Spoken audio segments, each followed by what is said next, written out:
Good evening, everybody, and welcome to another edition to Spaced Out Radio as we finish off the week with a friggin' legend tonight. James Goodall is here. There he is. You can see how handsome he is. You know, he's got his beautiful dog, Scarlett, down below. We can't see her yet, but can we see her, Jim? Can you? Hold on. I mean, holy cow. There she is. Beautiful Scarlett. Yes. Look at her. Look at her. What a gorgeous young lady. Gorgeous young lady. Good to have you here, Jim. And before we bring Jim fully in, we are going to say hello to everyone in the chat room so far as we start off with Race Fan in the gold medal position. Solar Warden takes home the bronze, or silver, pardon me. Jack Clark with the bronze. Hey, Andrew, close fourth place finish there, buddy. But good to have you here. Mennonite Abe, nice to see you. And, of course, I know somewhere hiding here. Yeah, it's way down here. There's SJ, Joe Ortegon. How are you? Good to see you. The gorgeous and talented Emily Bigelow, otherwise known as Alaska's greatest athlete. Ed Clater, how you doing, man? Good to see you. Sultry Susie, nice to have you here. The lovely Jenny Metz has returned. Nice to have you here. Chill Farm in Australia. Good to see you, my friend. Dirty Filth, what's going on? Vince Proto, how you doing, man? Thank you for coming into our chat room. The lovely and talented Heidi from Vegas. Cat Chasers here, doing awesome once again and kicking off the super chats. National Memorial, good to see you. Angela Wilbert, nice to have you here. The lovely and talented Angela Wilbert. Dick Daigle's here, everyone. Don't call him a bust after being drafted number 1 overall in the NHL in 1993.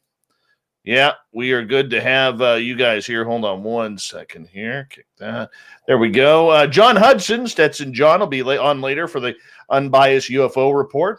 The lovely Linda Bennett is here. Hi, Sandra. Hi, Sandra. Hi, Sandra. Gorgeous Jules, how you feeling? I talked to Science Bob today. Are you doing okay? Please let me know because I actually kind of do care. And there we go. And Rooted and Gorgeous Sacredness is here. Steve Stockton, Jello Putin. What is happening? Jello Putin. Double Tim, nice to see you. And who am I missing here? Mike Oxlodge, welcome. And there's Uncle Dale and his power stash from Austin, Texas. If you're in Austin, Texas, and you find Uncle Dale, rub his power stash for 26 days of good luck. That is almost a full month of good luck right there. Oh, there she is, everyone. The gorgeous Vegas siren herself, Amy effin' O. There she is. We love her around here. Nice to see you finally. I hope your move is gone well. John Ballerman's here. There he is. And there's Pol Pot and Elliot D. Nice to have both of you here. Mama Susan, nice to see you. Jim Morris is here. Good morning to you, Jim. And Open-Minded Clarity, nice to see you. And where's Can't Change? Hex Star, welcome to the channel. Appreciate you coming on in, giving us an opportunity. And there's Cat Chaser there. And I'm almost caught up. Travis DeLuca, good to see you. Lovely Linda Bennett, I think I already said. Double Tim, thank you for that super chat, Tim. Really do appreciate that. And hold on, I'm going to fire this part up. You okay there, Jim? I'm fine. All right, just making sure. Oh, yeah. Just making sure. All right, and give me 2 seconds here. I'm so behind right now. And we'll go there. The lovely and talented Christy Bergeron, Media Fox, Cabasa Nova, who we know and love from San Francisco. Spookles the Awesome Cat. The lovely and talented, Spookles. You're lovely and talented too. The Ronald Benton is here. Christopher Carlman, welcome to Spaced Out Radio's chat room. Sam Faz, good to see you. JR, thanks for coming on in. And Sherry Knight, looking lovely tonight. And Kevin from Moonlit, good to see you. And the Ronald Penton here, everyone. Simon, thank you so much for that super chat. Really do appreciate that. We are 29 seconds away from blowing the top off this place tonight. And Jim Goodall is our guest here. We really do appreciate Jim coming on in. Gorgeous Helena, good to see you. Andrew, thank you so much for that super chat. Really do appreciate that. And we got 10 seconds. The super chat is a great way to support what we do on the show each and every night. Kevin Barry, Mark Salzman, Anthony Goss, aliens visit here. Where? Who? Here we go.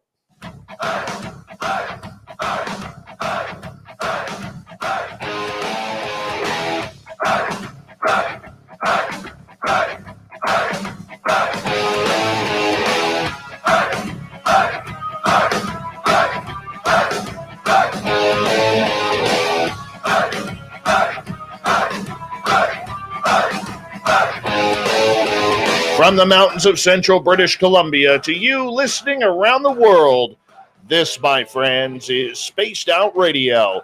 I am your host, Dave Scott, sitting in the captain's chair of SOR headquarters.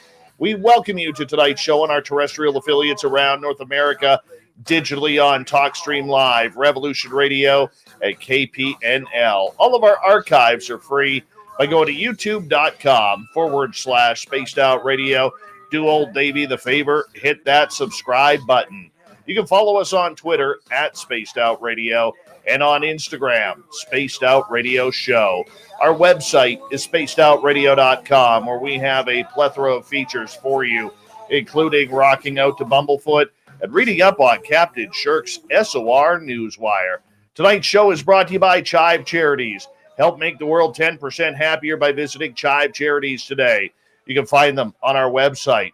When it comes to legendary, there are very few in the UFO world who actually can use that title and use it wisely. James Goodall is a good friend of this show and one of those incredible legends that we get to the privilege to hear from tonight. His true passion has always been airplanes, and the spookier, the better.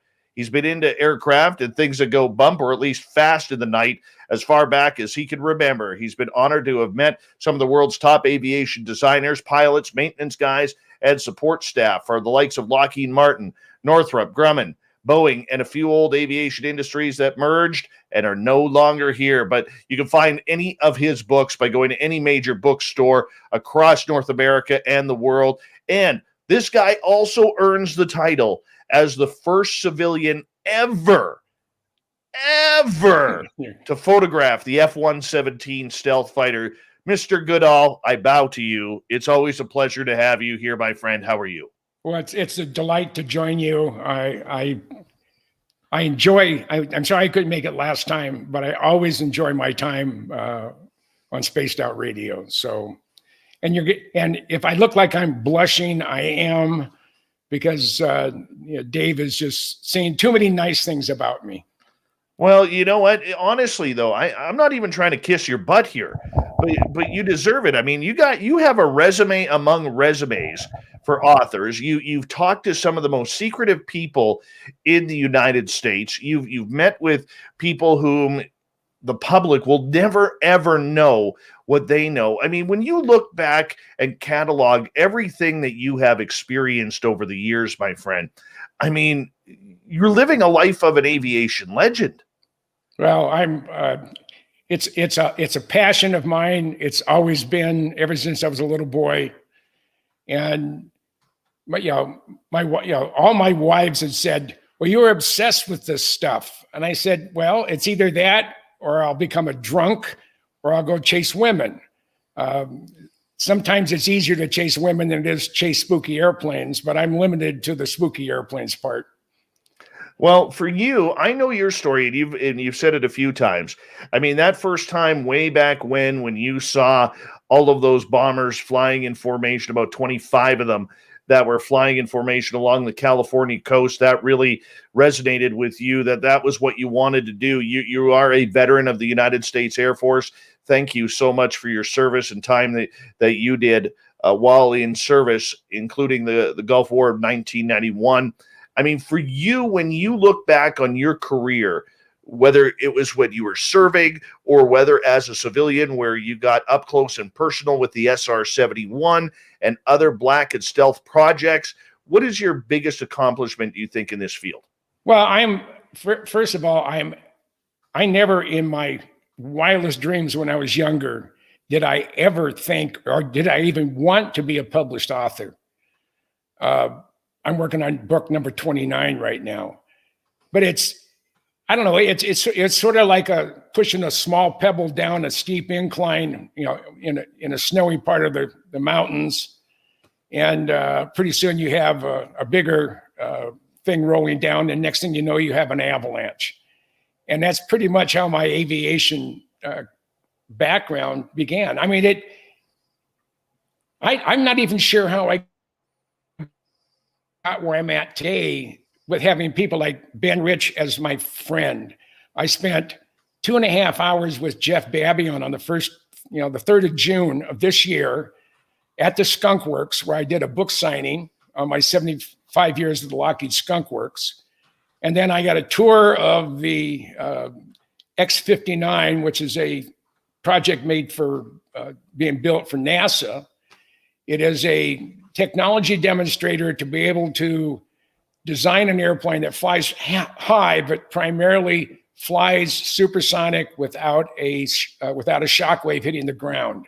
And that's what they're going to be experimenting. It's a unique looking airplane. It doesn't have a cockpit window, and the pilot looks through a high definition TV screen in front of him. But plus, you can also look below. And I got a chance to stand up next to it with Jeff and with the your head of media, plus the program manager. And then from there, we went over to the U2 overhaul facility. That was a kick. I mean, I've always liked the U2. In addition to me seeing my first Blackbird on March 10th, 1964, about the same. This is when I was at Edwards.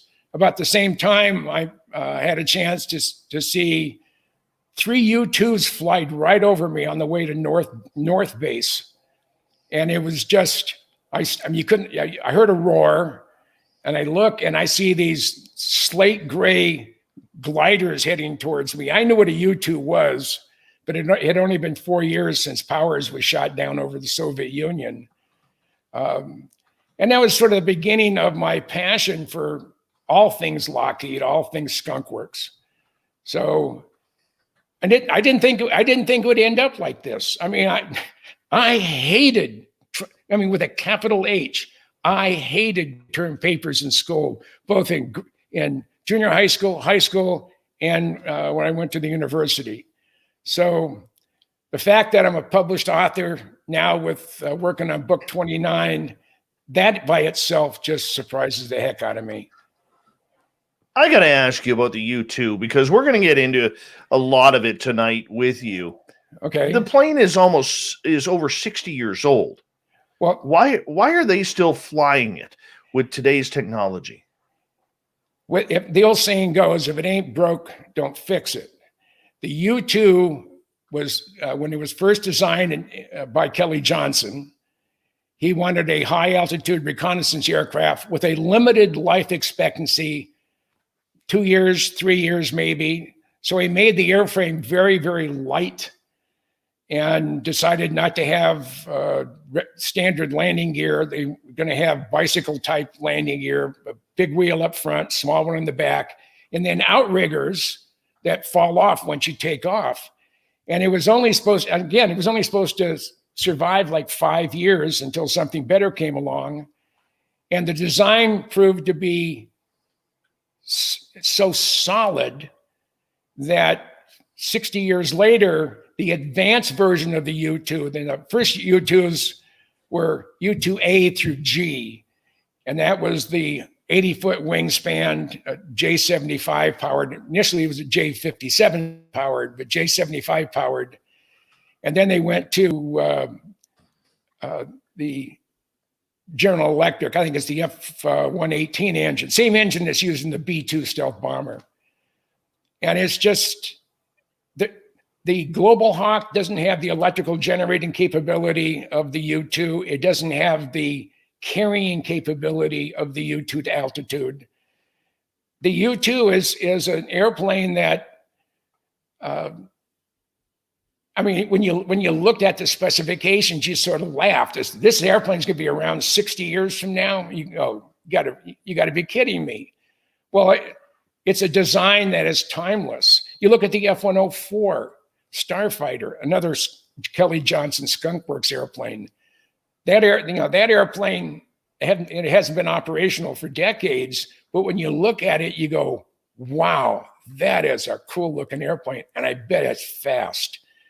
And it's that mentality that brought you the U-2, that brought you Lockheed to the table with the Blackbird as a replacement to the U-2. Now, the Blackbirds were retired.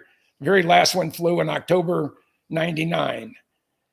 So it's been 22 years, but the U-2 is still flying. It amazes me. And it's fairly inexpensive to operate when you consider how much a Blackbird, an SR-71 or an A-12 Blackbird would cost. You know, you're looking at $250,000 a flight hour for the Blackbird. And, you know, they were saying, well, it's expensive. It costs us X number of dollars, you know, every time we turn the thing on. When reality, and I don't know how their accounting practices work, but in reality, you're only dealing with expendables and fuel, because the day the airplane was delivered, it was paid for. The GIs, whether they're an E1 Airman Basic or an E9 Chief Master Sergeant, you know, they're going to be paid 24 hours a day, 7 days a week, whether they work on the airplane or whether they go out and pick up rocks on the flight line. So it's most of the Skunk Works decisions were really earth-shattering. You know, the F-117, it's the first and only faceted airplane to fly. It actually flies better faceted than it does if it had a smooth contour. And Ben Rich could never publicize it, but he said the F-117 is one of the best flying airplanes that he's ever had the pleasure of working on and designing. It loved to take off perfectly. It flew well. Of course, it's all fly-by-wire. And the old joke goes, the F-117 is unstable in every single regime except when it's parked.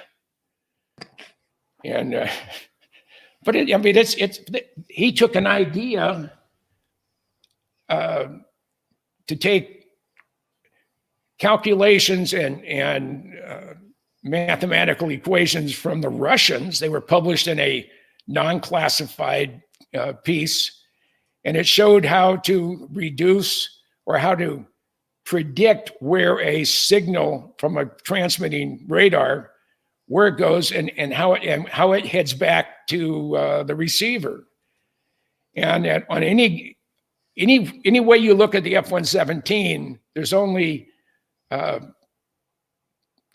4 surfaces that are ever exposed to radar, and they're flat surfaces. So if you hit one, it's going to reflect away. The only place you can get a strong signal, if you were shooting directly underneath the F-117 and you hit the bottom, which is all flat. Flat surface, no matter even if you're off 1 or 2 degrees, the signal's going to come, and it's not going to come back. It's going to go and it's going to head away. And that's what stealth is. Stealth is taking the radar signal, either absorbing it or reflecting it somewhere else. And that's something that the Russians helped us with, and the brain trust at the Lockheed Skunk Works helped us with. I want to ask you, with the SR-71, it always said Mach 3.3 plus that it could fly. How come we never knew what that plus was? Well, because it's probably 3.33. The airplane, most airplanes, when they fly, their envelope, operational envelope, is within 70% of the design max. With a Blackbird, it's like 96 or 97% of maximum performance out of that airframe. Now, the airplane is designed to fly at its optimum at Mach 3.24. That was a sweet spot. Anything faster, anything slower, it would there would be additional drag, and you wouldn't get the performance out of it. To go above 3.3, a pilot would need the written permission from the wing commander, and that's very rarely given. In an emergency situation, you could firewall it, but the limiting factor on the speed of the airplane is where the shock wave enters the inlet. You go too fast, and the bow wake off the front of the airplane will blow the shock wave out of the inlet. And it's just the other area that is a major concern is the compressor inlet temperature.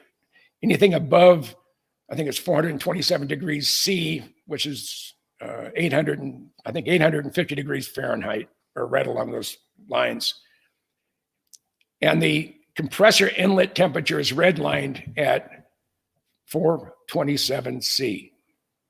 So anything above that, you're going to start damaging the engine. You could possibly cause the engine to explode. And they've lost a couple airplanes to catastrophic engine failure.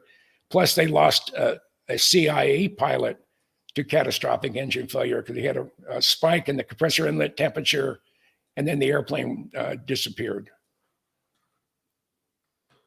For you, as you look back on the Black Ops programs, you got to meet people like the legendary Ben Rich. Yes. And you became good friends with him. You got to meet others in this field. Is it true, Jim, what we do know is that what Ben Rich said, where we've already got the technology to take ET home again? Well, he said that directly to me. He's stated it in it was a banquet for aerospace engineers. I think they're grad students from UCLA, and he made a comment that we have the ability to take ET home. But when I was with Jeff Babion, who's the new boss at the Lockheed Skunk Works, after he gave me the tour of the X-59 and some other stuff they were doing in there, nothing that the public doesn't already know about. As we're heading over to Site 2, we're in the back of a limousine. It sort of cracked me up. And who am I to get carted around with the boss of the Skunk Works in a limousine? So we're about halfway to Site 2, and I look at Jeff. I look him right in the eye. I say, "Okay, Jeff, what is the Lockheed Skunk Works involvement in UFO or UAPs, however you want it, flying saucers?" And he looked me straight in the eye and he said, "Jim, I believe that stuff is possible, but I said, I honestly have absolutely no knowledge that Lockheed has ever been involved in any of this." He said, "What happened before I came here, and maybe it's something compartmentalized that I have no access to. Lockheed could have been involved." And I would be willing to bet somewhere in one of the compartmental parts of the Lockheed Skunk Works and their design team, there's probably a what do you call him, the SPO, Special Project Officer at S4, and he probably had a chance to mingle with my friend Bob Lazar. So, yeah, if there's something, if Skunk Works is involved in this stuff, let me back up. I would be dumbfounded if Lockheed wasn't involved. Now, Jeff said he has absolutely no knowledge, and he looked me square in the eye, and I honestly believe he has no knowledge of anything that Skunk Works may have done before he got there. And it came and went a long time ago, and now it's just it's being managed by the Navy or whomever operates S4. James Goodall is our guest tonight on Spaced Out Radio. We got 4 minutes before we got to go to break at the bottom of the hour.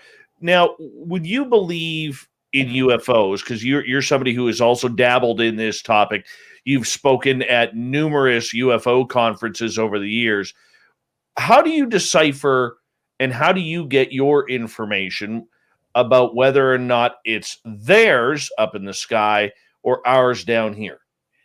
Well, everybody I've talked to in the aerospace industry, I'm talking about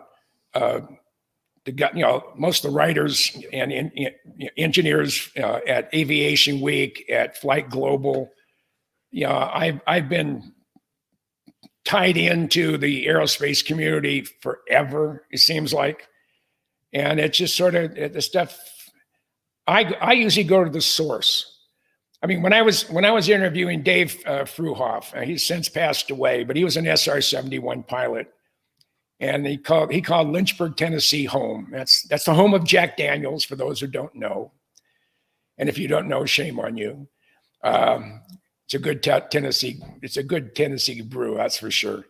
But I was interviewing. This is back in the late '90s, mid '90s, and we were talking about his involvement with the Blackbirds and stuff like that. And I asked him. I said, "Do you believe in UFOs?" Because I was really talking about his Blackbird crash. And I said, "Do you believe in UFOs?" And he said, "Absolutely, positively do exist." I said, "Well, you want to expand upon that?" And typically when someone says something like that, and I say, "Hey, you want to expand upon that?" And they say, "Never mind." But he said, "Sure." And I've told the same story before, and I'm not sure if I've done it here, but for those of you who've heard it, you can either go and go take a break or listen to it, one of the two. Dave said this is late 72, early 73. He's flying an SR-71 out of Det-1 out of Kadena, Okinawa. He's on a night training mission. He's at it's 11:30 at night. He's at about 78,000 feet at Mach 2.7. They didn't fly at Mach 3.2, except if they're going through some test cards or they're going over target. 2.7, you don't thermally stress the airframe or its components. So I said, okay, so go on. He said it was about 11:30 at night. We're flying straight and level. It's a 3/4 moon off the port side. And we're going through our checklist, and I notice I get a glint off of something metallic 5 or 6 miles away and maybe 6,000 to 7,000 feet above him, going at the same speed in the same direction. So he gets on the horn and he contacts Kadena on secure voice. He said, "Do we have another bird up?" He said, "No, you were in the briefing. You're the only one up there." I said, "No, I have company. I'm gonna go take a look." So he advanced the throttles without taking his eye off of the object. And all of a sudden his backseater said, "Hey, Dave, we have company." I said, "Yeah, I'm gonna go take a look." So he advances the throttles. Now the SR-71 will fly at Mach 2.7 in minimum afterburner. It's a constant afterburning engine, but he's an absolute minimum throttle. So Jim, I'm going to get you to hold on right there. We're going to finish this SR-71 UFO story when we come back from the break here at the bottom of the hour. I hate doing this, people. I hate when this happens, but we're going to all have to pause. We're all going to have to wait because we got to get some business taken care of here on Spaced Out Radio. The legendary James Goodall here with us tonight. UFOs, are they theirs? Are they ours? You can't see her, but there's my Scarlet right there. You can just see her nose. Yeah. Sometimes I hate commercial breaks. Frank. Well, but you need commercial breaks to generate revenue. True. I'm gonna go get some more water and see what the dog wants. Yeah, you do that, boss. Okay. You do that.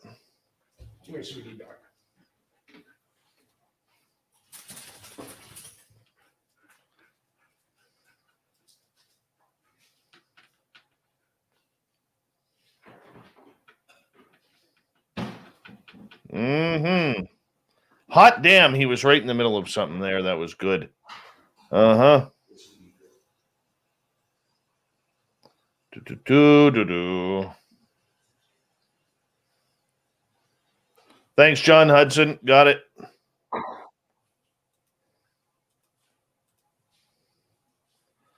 Gorgeous Jules. I do have aliens, including this one right here. This is my favorite. This one comes from Alaska's greatest athlete. I love this one. Right there. Hold on. We'll bring it back a little bit. I love that one. That one's got like powerful energy. No, I decided to go button up tonight. You know, we got a legend on. I can't look like a slob all the time there, Apollo 11. The gorgeous and talented Tammy Jackson has returned.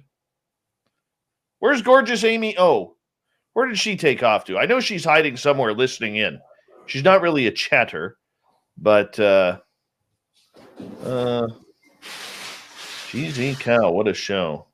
Cool.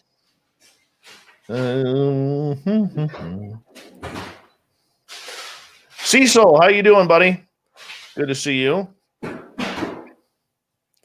swear Jim is like breaking something.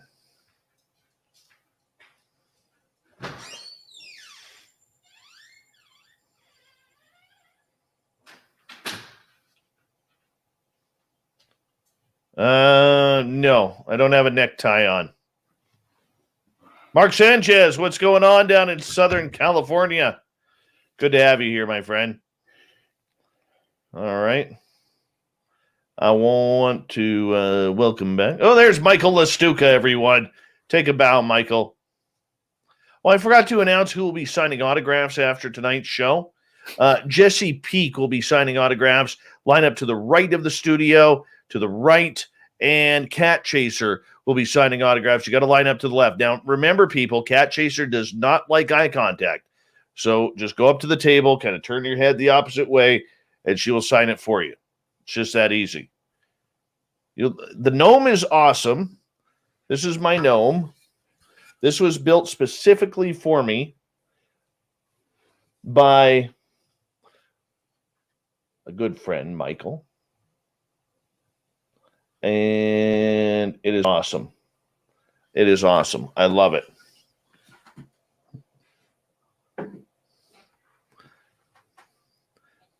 Mm-hmm.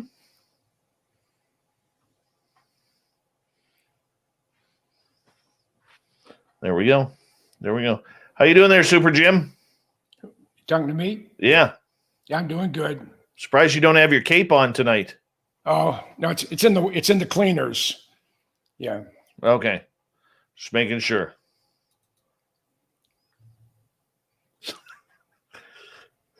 Now, I got to tell our audience, my introduction to Jim was at the 2020 UFO Con in San Francisco. And I'm like, who is this guy? And because I honestly didn't know. And somebody literally almost slapped me across the head. Said, you don't know who the frig that is? I said, I don't get to a lot of conferences. That's legendary Jim Goodall. And Jim and I went and introduced myself. We got along fantastically. I sheepishly asked him if he'd ever come on our show. He's like, hell yeah, I would. And then like for 2 nights in a row, we sat in the restaurant all night long, and I just sat there and listened to Jim. Just listen to the fucking war stories. It was amazing. Amazing. God, I could sit in. If anybody ever gets the opportunity to hear Jim Goodall speak, take the opportunity. It is that good. That good. And then sneak off to the bar with him afterwards. But I don't drink. No, but you still sit in the bar. Oh, absolutely. All right. The gorgeous and talented Amy W.C. is here. There she is. Thank you. And thank you, Amy, for the super chat. I'm always nervous about saying lovely and talented to new people in the chat room because I don't know how they're going to react. So that's why I'm always a little sheepish. But thank you, Cat Chaser, Tim, Simon, Andrew, Jeremy, Carl, Kyle, Michael, Filth, and the lovely Amy for the super chats tonight. Here we go.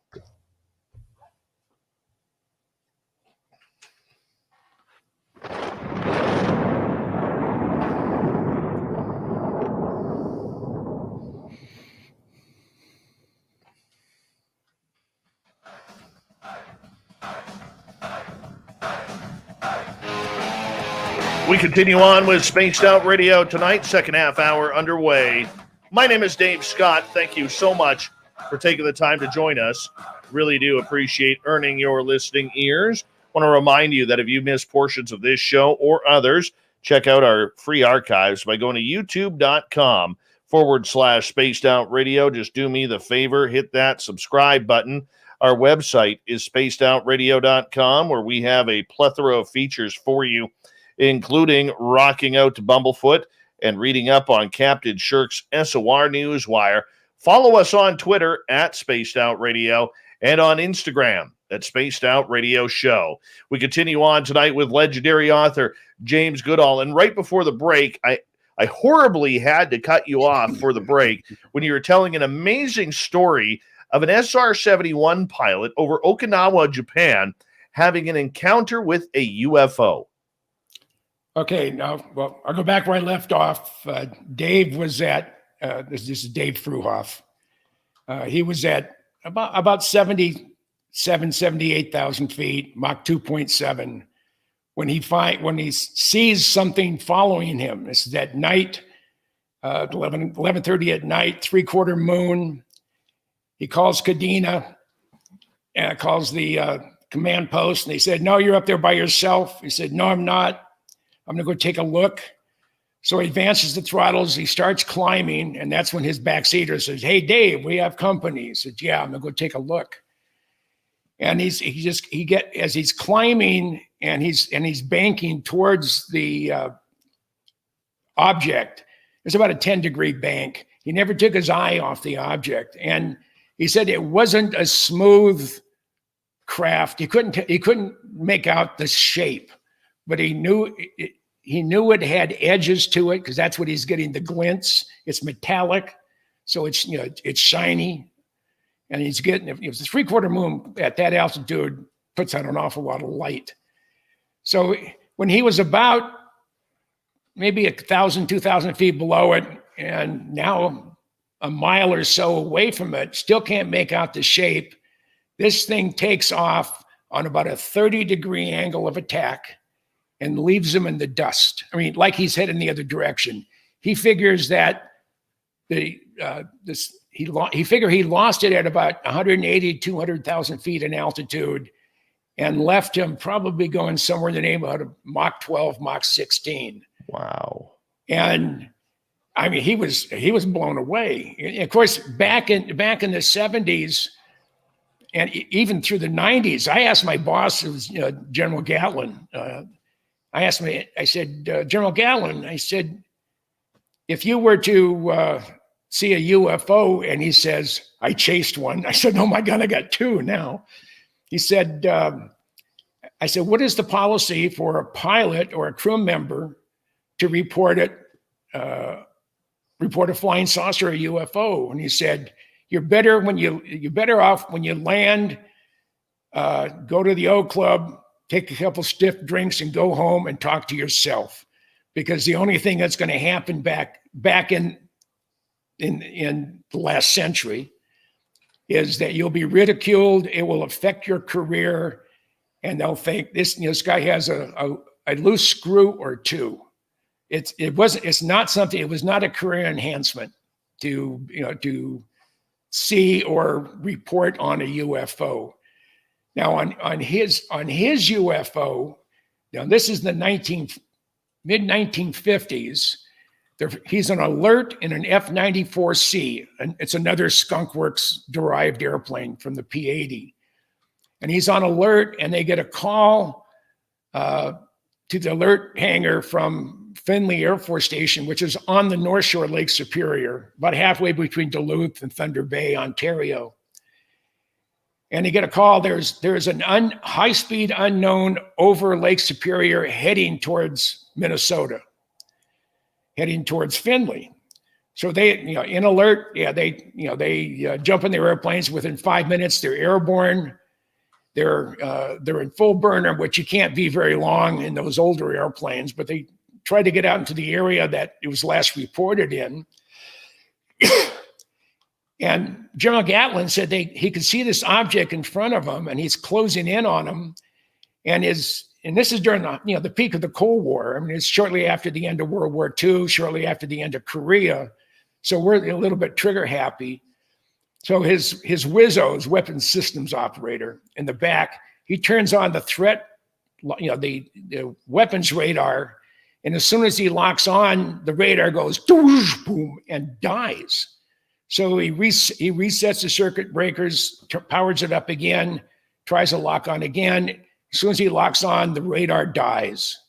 And this went on for 3 different times, and this thing is now hauling tail heading towards the shore, heading directly towards Finley. Then Finley gets on the horn. He said, Duluth F-94s. I said he was heading right towards us, but he didn't go past us. So I don't know if it just disappeared or what. And General Gatlin, at the time he was a major. He said he went into full burner to try to catch up to whatever these things were. And he said, well, the reason it's not showing up on your radar, as you now can see it, it says it's directly over your radar and bubble. They had one of the geodesic domes.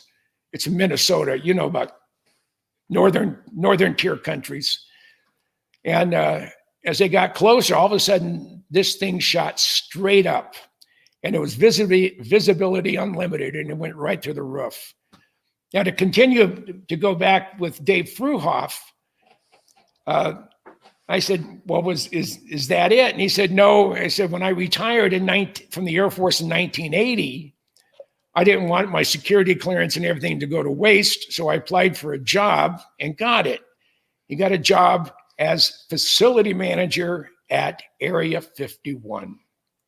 What a terrible place to have to be. No kidding. A facility manager. So he was really curious, and he knew most of the guys that were there. And he said, he waited a while. He was there about a year before he started asking questions, because you don't ask questions in that environment. You start asking questions and you're out of there. So, over drinks or dinner, he started talking to some of the guys and said, hey, back, 15 years ago or so, did we ever flight test anything that could outrun an SR-71? And everybody said, no. Why do you ask? I said, well, just curious. And he did that for the whole 5 years he was there. And I said, well, did you get any answers at all? And he said, no. I said, but one thing I did learn, I was facility manager at Area 51. There's no underground facility there. I was responsible for absolutely every single structure within the confines of Area 51 and the test site. And he said, that doesn't mean that there aren't underground facilities in the Nevada desert, because it's just on the other side of the Papoose Range. They have the ability, that's where the Nevada test site is. They have the ability to drill a 36-foot diameter tunnel through solid granite, and you can make about a foot an hour.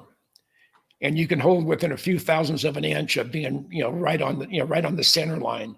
So the ability is there. I said, but you have to take into consideration when you have an underground facility, there has to be an entrance and an exit, power, unless it's a small nuclear reactor, and it's all self-contained. And you'd have to have a place for for exhaust gases and stuff to be vented. There has to be some venting in there somewhere. And he said, I've been all over that place. I've flown all over the test site, both the Nevada test site and the Nellis Range, as well as, the entire, I think it's 750 square miles of Nevada that the government owns. And he said, I've flown all over it. And he says, I'm always looking. And I've never seen any evidence. It doesn't mean it doesn't exist. So he said, I said, well, what about this place called S4? He said, well, he's heard some people commenting on another place in the general vicinity. But he never knew of an actual place called S4. Now, he did ask some of the old timers that were there in the late 80s and early 90s who flew the red and whites. Those are the Janet flights that fly out of McCarran. They fly out of Palmdale Air Force Plant 42. They fly out of Hill and fly out of Dugway. And that's primarily spooky transport. That's basically what it is. They go to all the real secret locations, the classified locations. And he said actually two people vaguely remember seeing a Robert Lazar on the Janet flights. So that's another thing to Bob can hang his hat on. And I'm at the UFO conference in August. I'm in Las Vegas. When that is done, I'm driving up and I'm going to go spend a day or two with Bob. Nice. Yes, I've been invited. They said they have a nice guest house, and it's Joy's Horse Ranch, I guess you call it. Very cool. Yes, very cool. Are you stunned that, speaking of Bob Lazar, that 30 years later we are still having the great debate on whether or not he is legit? He's had every opportunity to change his story, to embellish it. He hasn't. In over 30 years, he has not. And early on, it was very, very beneficial if he'd have said, yeah, I saw some grays, or I saw some video of grays, and I saw video of this or that. He said there were indications at S4 that the grays are around. And he said there's a poster, and it's almost like Paul. You see the movie Paul, there's two English actors. I love that movie. I just love it too. He said there was a poster with a character almost looking like Paul, and he says, "We're here," and that was the only thing that he saw while he was at that facility that was giving any indication whatsoever that UFOs were real and aliens are real. I mean, I was a docent at Kitt Peak National Observatories, just about 50 miles due west of downtown Tucson. And up there are 22 optical telescopes and 2 radio telescopes. The optical telescopes go from a 12-inch to a 4-meter. That's the Mayall telescope. And the 2.1 meter was operated by Caltech for 5 years. And their job was to look for exoplanets. Those are planets that appear outside of our solar system.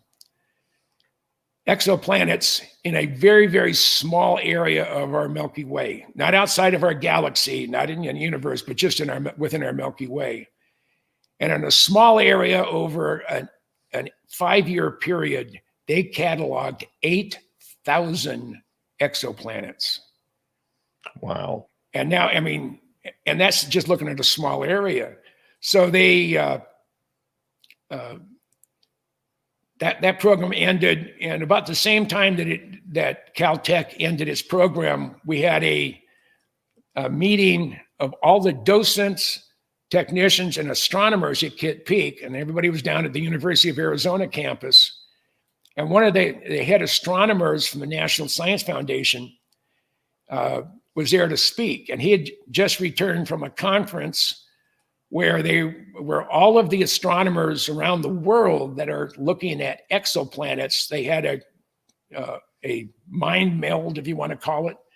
They sat down and excuse me, and determined where everything, what's happening, where is it happening, and whatever. And based on proven mathematical formulas, based on all their observations from all the different astronomers, they calculated after this conference that for every star in the universe, now that's a number you can't even put enough zeros behind, But for every star in the universe, there are 1.5 planets. And out of those 1.5 planets per star, that incredible number, they calculate that there are 2 billion, and that's with a B, 2 billion Earth-like planets orbiting a similar brown dwarf star such as our sun in the inhabitable zone with liquid water. And to quote Jodie Foster's character in the movie Contact, if we're the only ones, what a waste of space. So we can't be alone. I mean, the odds are of us being the only ones out of the trillions upon trillions and trillions of stars and planets. You have to be narrow-minded or closed-minded not to think that there's a possibility that we're not alone. James Goodall is our guest tonight on Spaced Out Radio.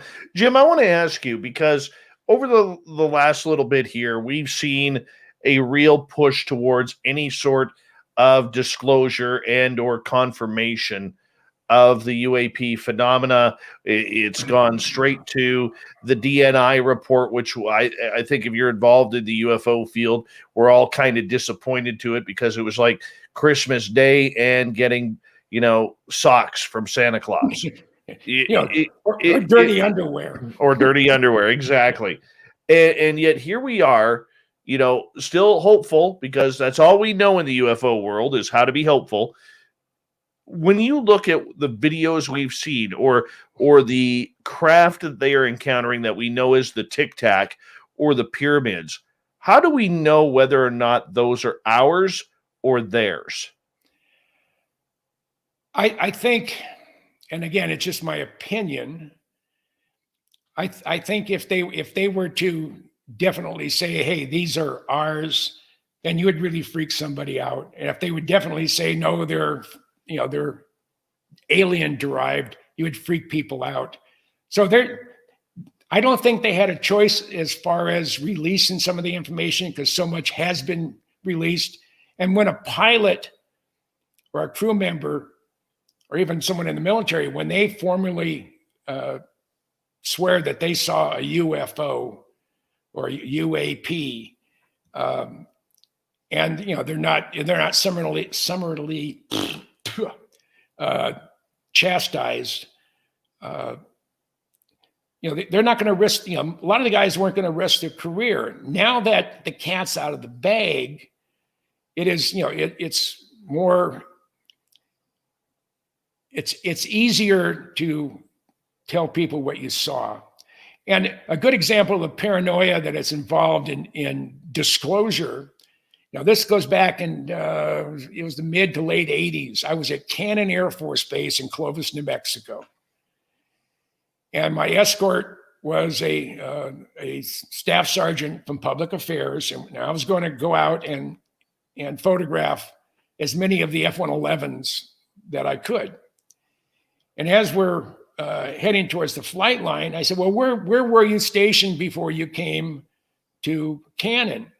He said, Bentwaters, Wheat Ridge. I said, oh, you were there when the UFO landed. He slams on the brakes.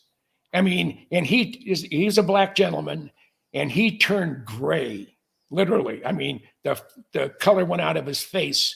And he says, if you make one more comment about about where I was and what may have happened, I will have you escorted off this base. I said, hey, I just asked a question. Sorry if you got offended. And I didn't say another word, but that was another nail in the coffin, so to speak, of the UFO deniers. And you can only do that for so long. I mean, when a general officer chases one in an F-94, when a lieutenant colonel chases one in an SR-71, when one lands at a military base in the UK, and the base commander and public affairs and other people go out to that site and they actually have some type of interaction with,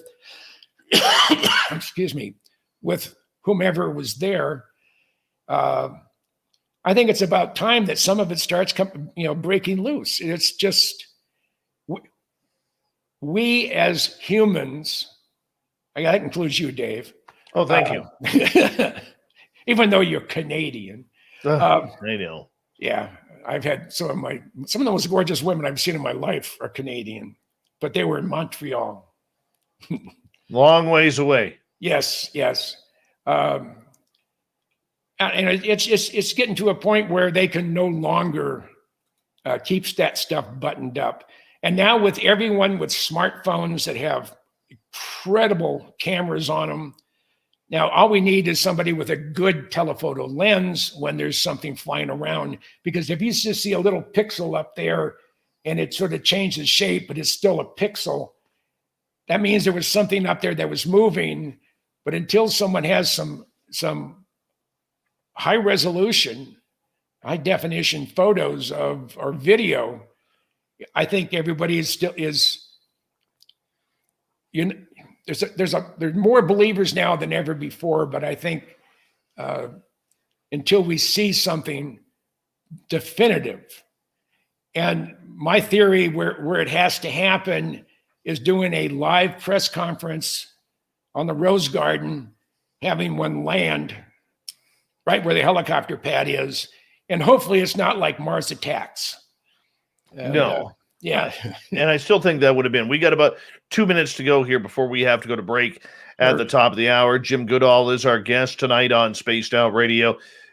There is the great debate whether from majority of the people who are debating this are amateurs. They've never served time in the military. They've never, studied anything except amateur aviation. Does it disappoint you as a guy who's been in this all your life, knowing that there's something going on and yet there's so much resentment towards these Tic Tac videos? One of the things that if you're working in a secure environment and you need a high level clearance, one of the things that the security managers have are a tremendous amount of power. Because if you do something inappropriate or you do something to go against the grain, so to speak, as far as the military is concerned, all they have to do is pull your clearance, and you're screwed. You can't get a job in the area that you spent most of your life. And I think it's those people who feel threatened. They've been able to control the narrative for so long, and now they're losing that control, and they're losing that ability to literally control people because of their clearances. And but it's as the younger generation comes in, or those that are more flexible than the rest of us, those of us that have been around for a long time. I think that's one of the reasons why things are starting to loosen up, because it's a new generation of people in charge of the cookie jar, so to speak. Very much so. Jim, I'm going to get you to hold on right there because we are going to go to break here at the top of the hour. And what an interesting show so far. 1 hour down, we got Jim for another 90 minutes here on Spaced Out Radio. You can find any of his books at any major bookstore in the aviation section, because they don't have a woo section. They don't have a UFO section. So you got to go to aviation. Yeah. He is a legend, everyone. We're glad he's not only a friend of this show, but loves coming on the radio with us as well. James Goodall, hour 2 next on Spaced Out Radio with your questions.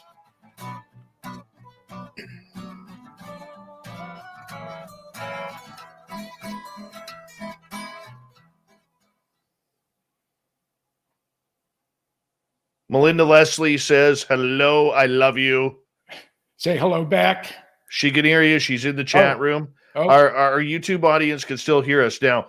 Do you want to chat with them? Because I got to run my dogs outside. Well, I got to get some water. Okay, I'll just put your mic on mute and I'll be right back. Okay. Okay, sounds good. Okay. Be right back, people.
All right, Uncle Jimbo, I'm back. Let's get you all set up here. All right. Leslie, we had a fun time in Sedona. Was it the first weekend after Memorial Day? We went out to the Bradshaw Ranch on Saturday night. Oh, that was really. I mean, it's not. I don't think it's as spooky as Skinwalker, but it was a real strange place, and the fact that it was an operating restaurant and bar there in the middle of nowhere is really quite amazing. It was a fun group of people. Nice. Yeah. Awesome. I wish I could have got down there for that. I really do. Yeah, the borders closed. If you want to be an illegal alien and snake in, you'll be okay. Well, I was thinking of claiming refugee status. Where you'd probably get it. I would love to move down there. Once my show takes off and we get picked up, I'm moving to Vegas. Big thank you to Apollo, Alicia, Elaine, Carl ×2, Amy, Filth, Michael, Kyle, and Jeremy, Andrew, Simon, Tim, and Kat for the super chats. Here we go with hour 2, everyone.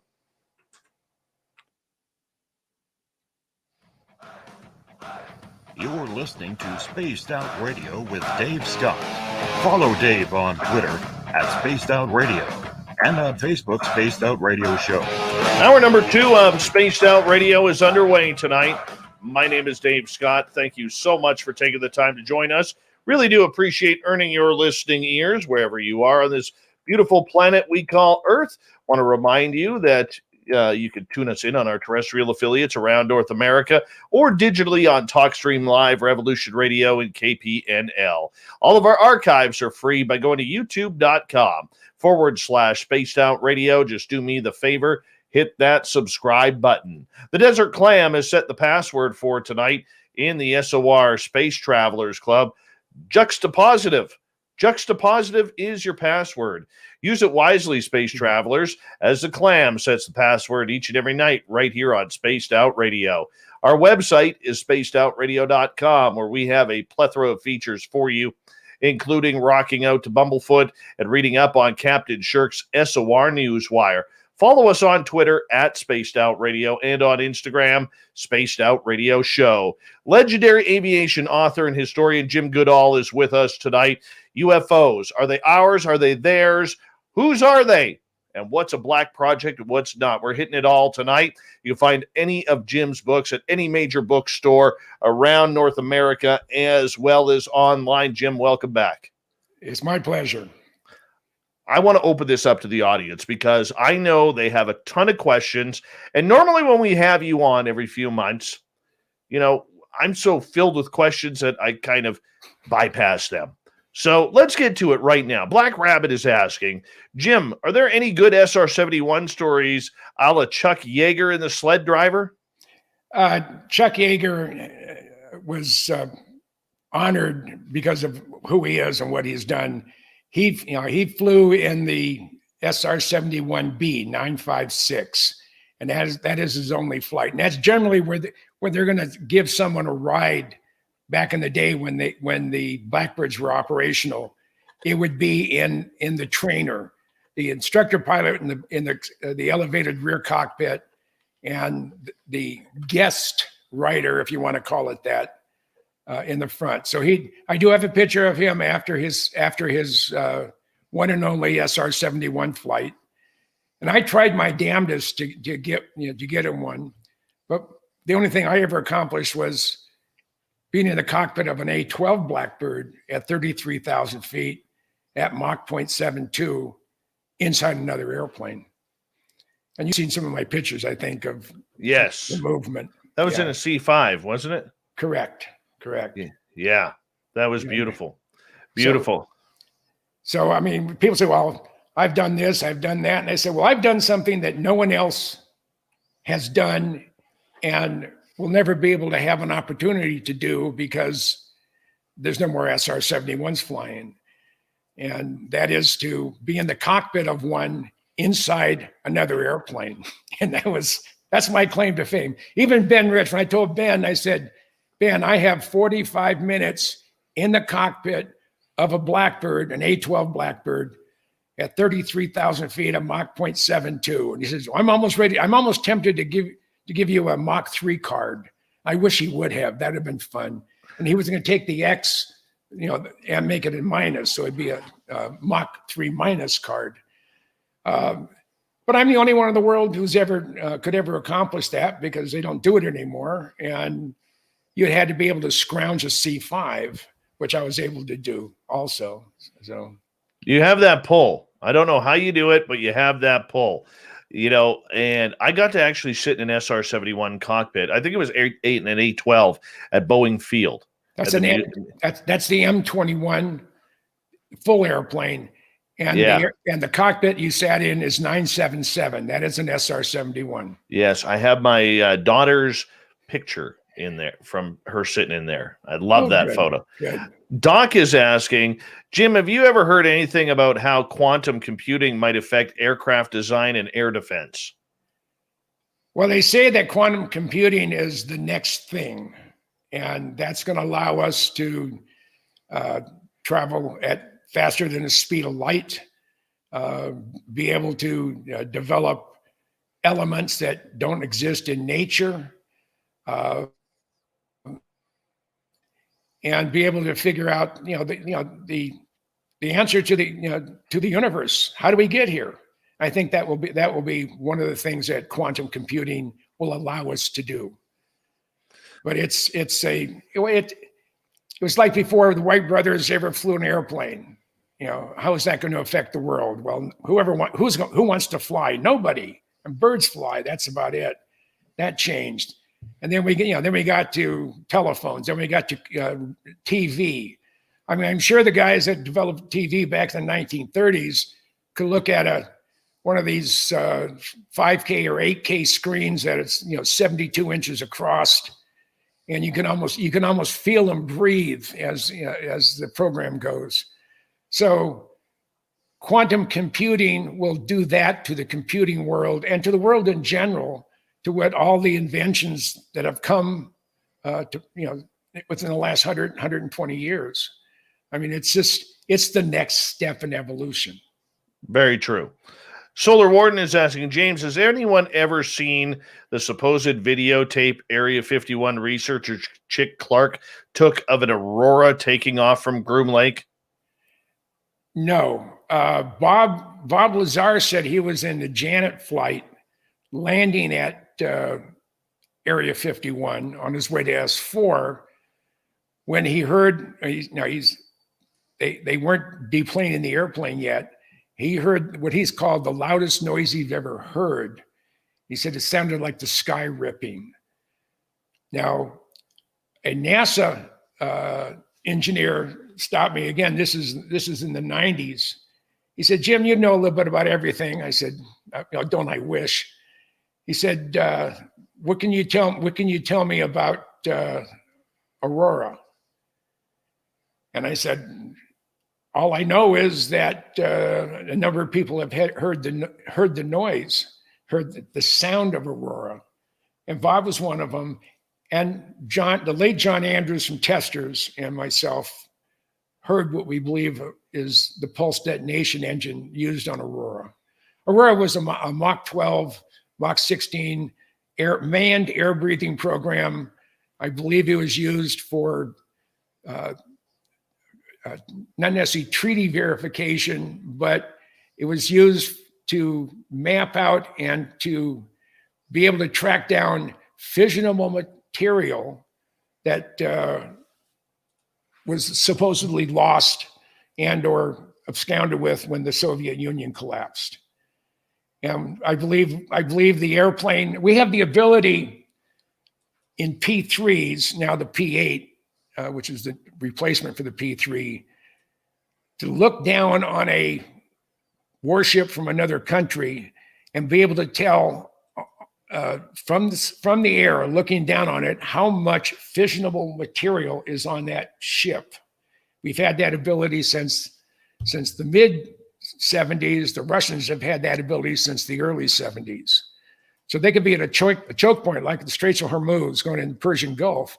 They could be on the shore looking at a ship, and they can tell you there's X number of pounds of fissionable material, the equivalent of X number of bombs or warheads. Really? So I believe Aurora. Now I've mentioned it to people who I know, and I said, if I'm way off base, let me know. And I said, this thing is used for for tracking down the movement of fissionable materials, primarily from the former Soviet Union and its breakaway republics. And I believe we had the permission from the Russians and from all the Persian Gulf entities to literally overfly, take off from Area 51 on a mother airplane, much like the tester model, the SR-75 and XR-7 penetrator, as John called it, to take off from Area 51 to overfly, head towards the Barents Sea, which is north of Russia, launch an Aurora, and it's fueled by liquid methane. That's the primary fuel. It's going to overfly the Soviet Union, the former Soviet Union, and it's at 200,000 feet, 180 to 200,000 feet, much like what Dave Fruehauf chased, but a different time frame. It will fly over the former Soviet Union, and it will be able to see or to be able to sense through its sensors fissionable material in Belarus, in the Ukraine, and other breakaways, including that of Iran, Iraq, and anybody else in that area that has a desire to have nuclear weapons. And they could recover Diego Garcia, or they could be refueled in midair from a KC-135 or probably a KC-10, which is a DC-10 military version. And there's no difference. It isn't any more difficult to air refuel with a cryogenic fuel as it is with Jet A or JP4 or JP7. So a recovery team would be in Diego Garcia. It would launch. It would meet the Aurora, air refuel it. It would go back to Mach 12, whatever, and fly back to Area 51. And you remember back in the early 90s, there was all sorts of double sonic booms. We believe that those are the Aurora coming back. Right. I got a question for you. When they are in flight refueling on a project as secretive as the Aurora, do they have certain KC-10s or 135s that will refuel them? Because I can't see those being the same people who are refueling the F-15s, F-16s, and so forth. Well, they could be the same people, but they typically will stay with one squadron and maybe two, depending on if they need capabilities in the East Coast and the West Coast. So you have a dedicated air refueling team that has been vetted and cleared to see things above top secret. And that's right. How they do it. Okay. Let's go to Kevin's question. Jim, what are the last 4 major projects that came out of Skunk Works? I think the most exciting one that no one's talking about is their compact fusion reactor. And you're saying, well, what the hell is that you're going to use for? That is they're developing non-radioactive fusion reactor system that will fit in a 40-foot standard container box that you see going down the train tracks or being loaded on ships or being in people's backyards for storage. A 40-foot one that will have the power to supply electricity for a city of 100,000 people. And it cannot do it can't melt down. The core can't melt down. It requires no maintenance. It is a totally self-contained unit, and the end product is non-radioactive once the thing has reached its life expectancy. And what is being designed for is for our military, whether it's Army, Navy, Marines, or Air Force, or whomever, or Space Force, land at a remote location. You're in the middle of the Saudi frontier, or worse, you're about 200 miles north of Winnipeg. And you're going to create a facility there for whatever. And there's no power plants to bring electricity in, or generators would be cost an arm and a leg. Fly the container in on a C-17 or C-5. I don't think it can fit into a C-130. So it'd have to be one of the bigger transport aircraft. Offload it. You have the ability almost instantly to have enough power for a small city. It requires, and you may need an operator or someone who knows where the on switch is and where you plug in the rest of the town. And that's basically it. That's probably the most exciting thing. The other thing I mentioned earlier is the X-59, which is a supersonic test bed to determine if, through shaping, if it could reduce the shock wave at ground level. And what it is, they're trying to figure a way that we can have supersonic aircraft, commercial aircraft, going across the United States. Right now, you have to go subsonic, and it's something that they've wanted to do ever since Congress decided that you can't fly a supersonic commercial airplane over populated parts of the U.S. The other one I'd have to say are there's unmanned spooky birds such as the RQ-170, which is the Beast of Kandahar. They have they have a half a dozen unmanned aircraft that have been flying. Some of them are one-offs. Some of them, took off and then crashed. But if you don't break things, you're not expanding the envelope. The other area is Lockheed is building a 210,000 square foot facility that it's going to share with Boeing, and it's going to be on ISR, which is intelligence, surveillance, and reconnaissance. And I asked Jeff, I said, what does that entail? And he said, I said, I can't tell you, other than the fact that it's ISR related, and that it's a program that they're working with Boeing on. Right. Let's go to more questions because they are piling up here. If you don't mind, YJ is asking, what elements of the SR-71 carried forward to propel our next generation of suborbital flight? Well, up until the time the Blackbird flew, it had only been 15 years since Jaeger went Mach 1 in a rocket-powered airplane. So the elements are composites. Most of the exterior skin on the Blackbird's plastic.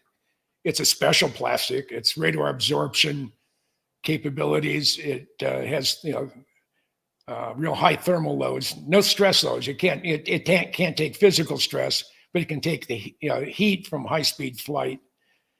And you need a spacesuit.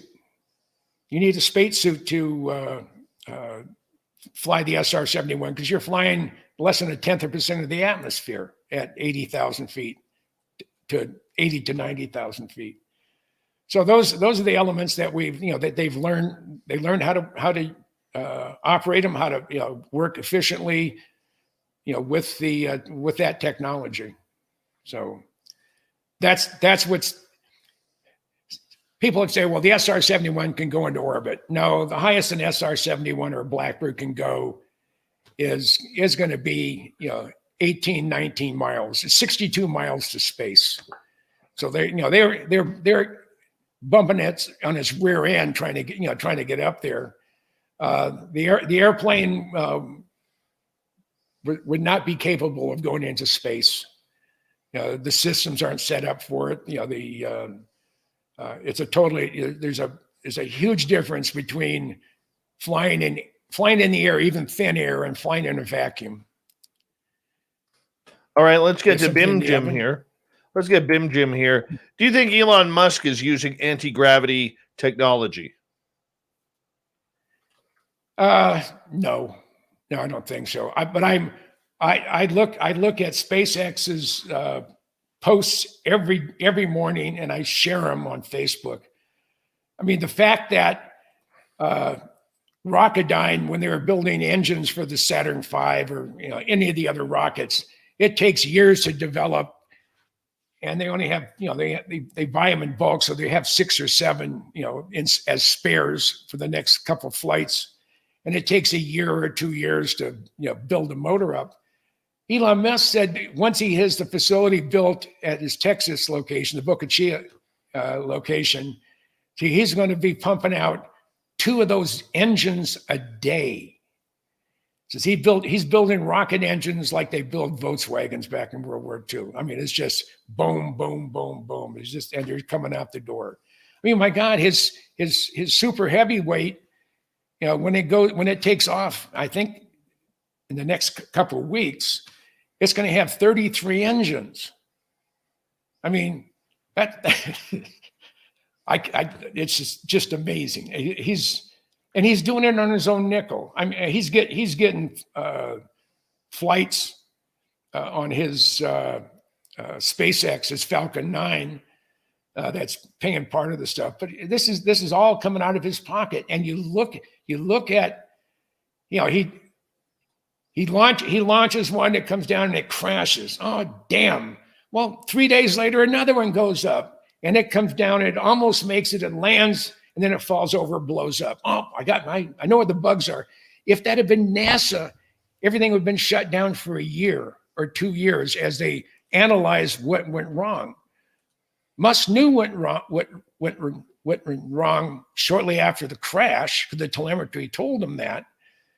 And he's just, I'm just absolutely amazed at what he's been able to accomplish. And just watching them put that tower together with that crane. I mean, that's the largest crane in the world. I mean, it's going up, 80, 90 feet, 120 feet. I mean, that's a movable crane. I mean, they're lifting pretty heavy objects up there. It's 90 seconds left. Sure. Let's get to Amy's question. Her uncle flew the Concorde way back. What is your opinion on that plane design? Well, the airplane that United Airlines just sent, paid options for, 30 of them with 50 more. It's basically a mini Concorde. The problem with the Concorde, one, it's transatlantic, not trans-Pacific, and that's where your time saving is. And it was a beautiful airplane. It was, I think it was built for prestige more than anything else. When the program building the Concorde ended, the Concordes were given for $1 or $1 equivalent to both Air France and British Airways. And the French could never make a profit out of it, but it was a status symbol for that particular airline. And I believe even with the airplane not costing them anything other than maintenance and repair, I think the Brits did a little bit better. But the Concorde is a beautiful airplane. I had a chance to be the last person to go down the emergency slide from the cockpit area of the Concorde when it landed at Boeing Field back here in the 90s. I was there. I was working for the Museum of Flight. I walked through that. Yeah. I walked through that Concorde. It's a small airplane. Very tiny. Yeah. Very tiny. Jim, I'm going to get you to hold on right there. We're going to continue with audience questions when we come back from the break here at the bottom of the hour, rather. Yes, Jim Goodall talking aviation, UFOs. We got it all tonight with the legend of aviation history. Find any of his books in any major bookstore or online. We're having a great time tonight on Spaced Out Radio. Stick with us. Let's talk some airplanes and UFOs. Yeah.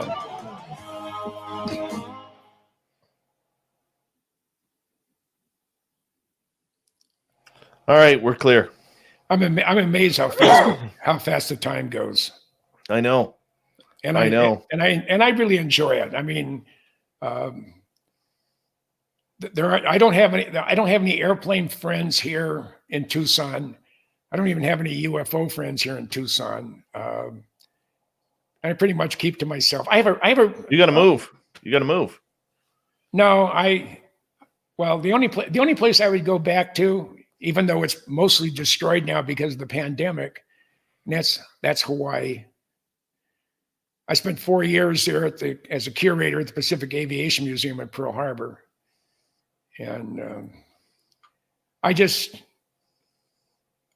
miss it, and I don't, and because I probably had more adult friends that I acquired versus being pawned off to husbands from friends of my wife or my wives, plural. I've had a couple of them. Well, you're on your second hand now, aren't you? Number 4. I know. I'm just teasing. Yeah. The first one was 20 years, and she's like my sister today. I talk to her a couple times a month, and I have for 30 years. We've been divorced. The second one was the Antichrist. She was punishment for something evil I did in a past life, and she's Greek in that years. And then I was married to the fraud who took me for everything. And I didn't know I was being taken. And it was a fun ride until I realized that not only do I don't get the brass ring, she sold the carousel from underneath me. So, but then I ended up with Rosemary, and she's You got a winner. Yeah. She's a character. She's a retired flight attendant. She's my Nazi. She's 100% German, and that goes along with my dog too. They're brown-eyed radicals. Yeah. So, but I mean, not many wives would say, it's okay if you have a Corvette. Oh, you want to go on a 2-week, 3-week road trip? Well, have a good time. Don't forget to call. And I do that all the time. I mean, Jennifer is wondering if you're part of the Friday pilots down in Tucson. No, I don't know of them. Me either. I know some of the quiet birdmen, and I can't be a quiet birdman because I don't have a pilot's license, else I would. Right. And that would be a group I'd enjoy, being with. So, yeah. And I'd like to, to volunteer at the Pima Air and Space Museum, but the current executive director, for some reason, got pissed off at me because I corrected him on something privately 10 years ago or whatever. So when I'm you're an asshole now. You're an asshole now. Yeah. And they need people. That's the thing that's driving me nuts. They need people. Oh, I don't know what it is with museum curators, Jim. I could strangle the ones here. I could.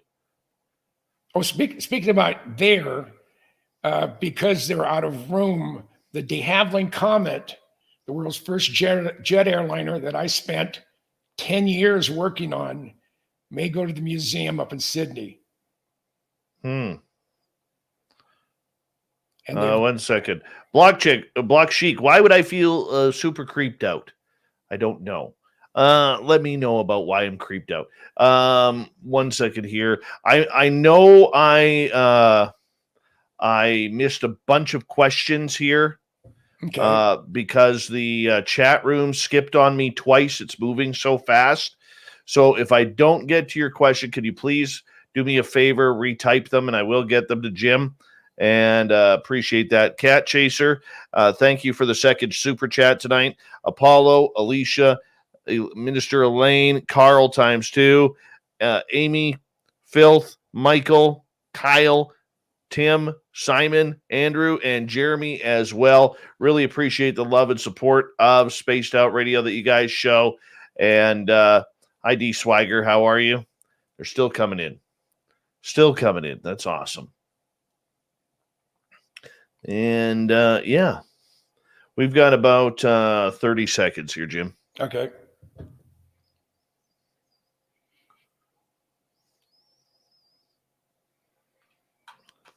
Go back up Yep. here. Anytime you want me on, I'll just. Oh, we're going to have to bring you back. Thanks, Chad, for that super chat, man. Really appreciate it, brother.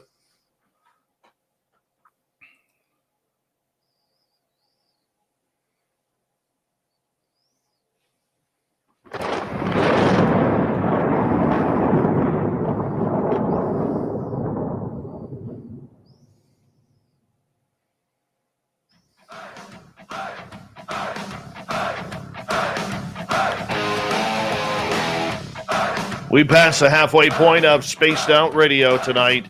My name is Dave Scott. Thank you so much for taking the time to join us. Really do appreciate earning your listening ears.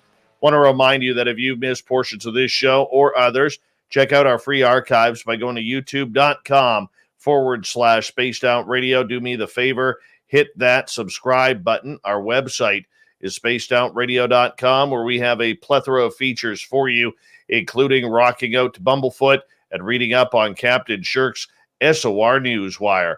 Follow us on Twitter at Spaced Out Radio and on Instagram at Spaced Out Radio Show. We continue on tonight with James Goodall. He is one of the top authors in the world when it comes to aviation and black projects. You can find all of his books at any major bookstore or online. Mr. Goodall, welcome back. It's my pleasure, Dave. All right. Excalibur is asking, have you ever heard of airframes that were kept at cryogenic temperatures? No, it would be hard to keep one at cryogenic temperatures in our atmosphere. Outside our atmosphere, not so much of a problem, since it can get down to 250 degrees Fahrenheit. That's a minus, by the way. So no, I have not heard of airframes that are kept at cryogenic temperatures. And also, if you were to freeze, if you get something that cold, metal becomes very, very brittle. So I don't know if it would be a wise idea, but I don't know what the application is. So I'm just, shooting in the sky. Filth is asking, do you think the Avro Arrow, how can you tell he's Canadian, was ever used for inspiration for aircraft that came after? The Arrow was a beautiful, beautiful airplane, and why they canceled it. The same with the TSR-2 that the Brits were working on about the same time frame. Did it give inspiration to something that followed it? I think if it had gone into service, I would have to say more than likely it was. I say aeronautical engineers and design people saying if an airplane looks beautiful on the ground, it will probably fly beautifully in the air. The exception being the F-117. That was just butt ugly. Really? I'm offended by that. I thought it was gorgeous. Well, I was the first civilian to photograph one at the fence line at Tonopah. It goes against everything that you think about when you think about airplanes. Airplanes should look like the Blackbird, should look like the F-104 or the F-15 or F-16 or F-14 or any of them. And the F-117 doesn't look like any of them. It looks like an arrowhead, or it looks like an origami that decided to go rogue and become an airplane.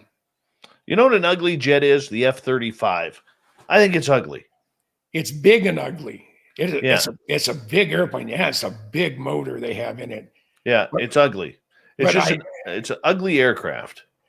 I have a number of friends that that have been heavily involved in trying to shoot the F-35 down, and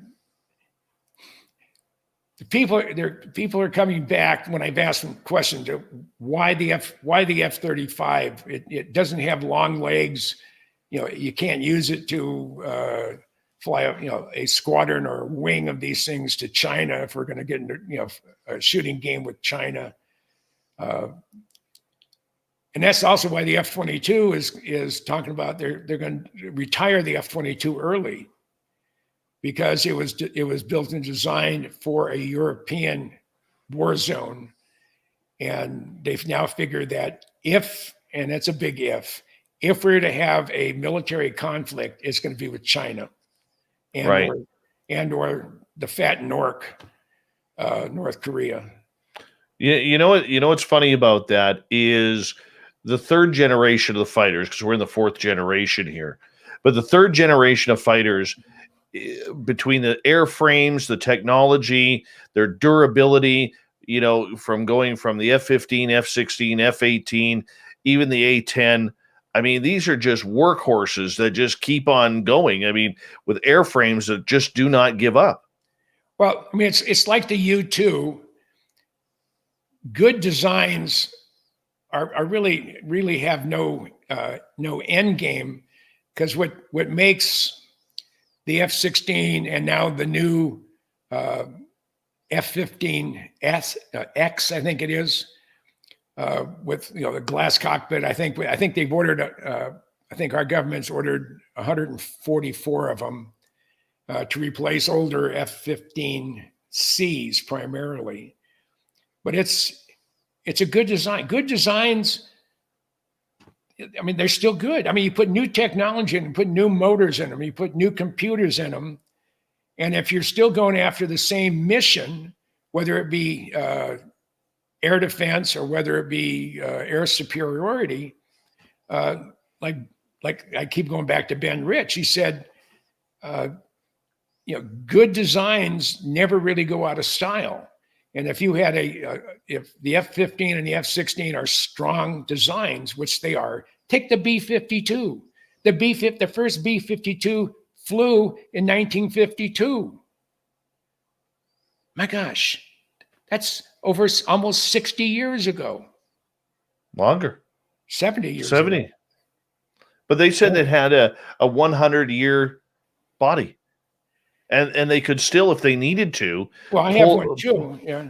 Yeah. Well, but they said with the B-52 that even the ones that are parked in the boneyard, they could be up and running in no time if necessary, because the bodies are so strong. Well, today's military aircraft, the B-2, the B-1, those are the only two new bombers we built. Now the B-21. They're built as light as possible. If they can shave a millimeter or whatever off of a beam, and it's going to save 2 pounds, that's 2 more pounds of fuel they can carry, or 2 more pounds of weapons they can carry. The B-52 was built to withstand the rigors of 24-hour-a-day flying around the sky. Back in the 50s and 60s, up until, I think it was the mid 80s, maybe the early 80s, where we were still flying. We still had at least a dozen B-52s in the sky, fully loaded with nuclear weapons, much like the movie Failsafe. I don't know if anybody's old enough to have seen that movie. It was also a good book. But it's something that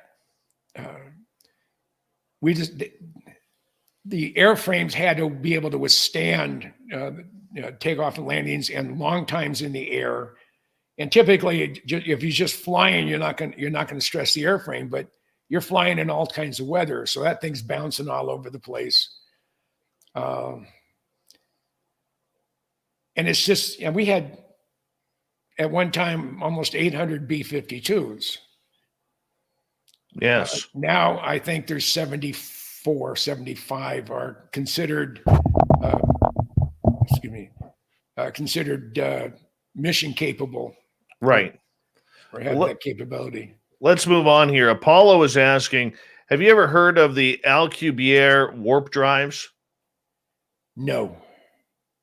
I'm sorry, I have not. All right. Not a problem. Not a problem. Block Chic is asking, What is a sonic black hole? Have you heard of this? I was going to get disgusting, but I decided not to. I'm not sure what they're referring to as far as a sonic black hole. That's okay. I mean, when you go through the air and you punch a hole through the air, you're creating a hole. But it's a black hole. I have no knowledge. Black Rabbit is asking, what is your opinion on the Phoenix Lights case?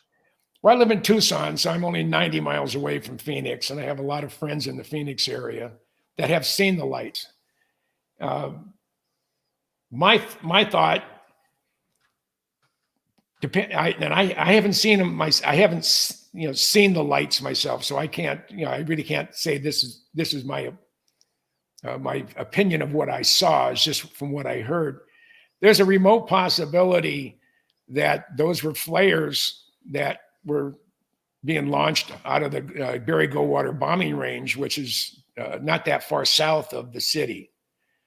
It's probably 100 miles away, but if you're high enough or whatever, who knows where light can travel to? I mean, because of atmospheric inversions and whatever. So, the person who asked that question would be Michael Schratt. And I know he would love to be on your program too, by the way. I thought he wasn't allowed to do interviews now. Well, he's gotten real. It's a delicate situation. He works for a major aerospace company. Yes. And someone saw one of his UFO podcasts or YouTube pieces where he mentioned the company he eventually went to work for. And their anti-terrorism task force pulled him into a conference room and had a conference with him for an hour or so. And they basically said that we're watching you. So I think he's gone a little bit overboard as far as his level of paranoia and not being able to keep his job. Well, you still got to live. Oh yeah, absolutely. Absolutely. No one does better research than Michael. Nobody. Agreed. And he has, I think he said 70 or 80 4-drawer filing cabinets filled with documentation documenting specific UFO sightings going back to the late 1800s. And wow. And he put together his book, I think because of the pandemic, things sort of got slowed down a lot. Right. But he was going to he started, I think he had an ebook that had 18 chapters, and he covers 18 specific programs with beautiful graphics and first person interviews and all the supporting documents that goes with it.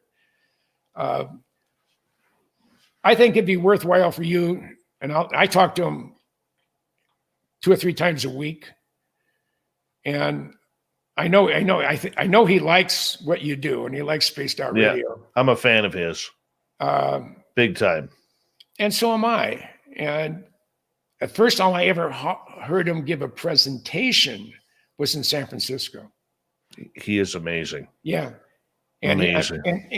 And the thing that's sad, he doesn't think anybody thinks he's worth anything.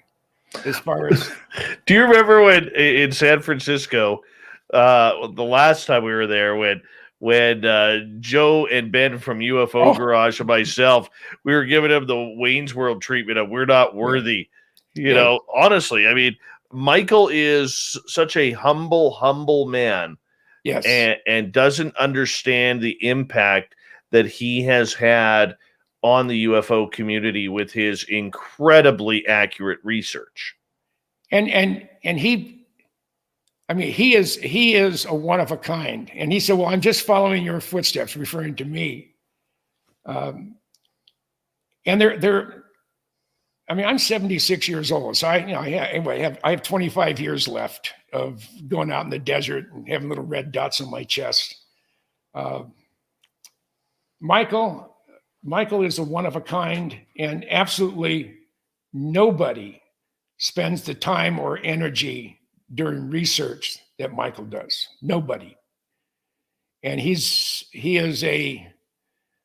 I can't say a diamond in the rough, because he's a known but undiscovered true gem of a researcher. It's an absolute shame when you see, and I want to move on to other questions here, but it's an absolute travesty, Jim, when you see Michael Schratt not on barely any documentaries out there about UFOs or flying craft, and you see the same talking heads who give the same speech on the same documentaries each and every time. You know what I'm saying? And here's Michael, who is literally a wall of encyclopedias on this subject. It's ridiculous. Joe is asking, what's your favorite World War II aircraft?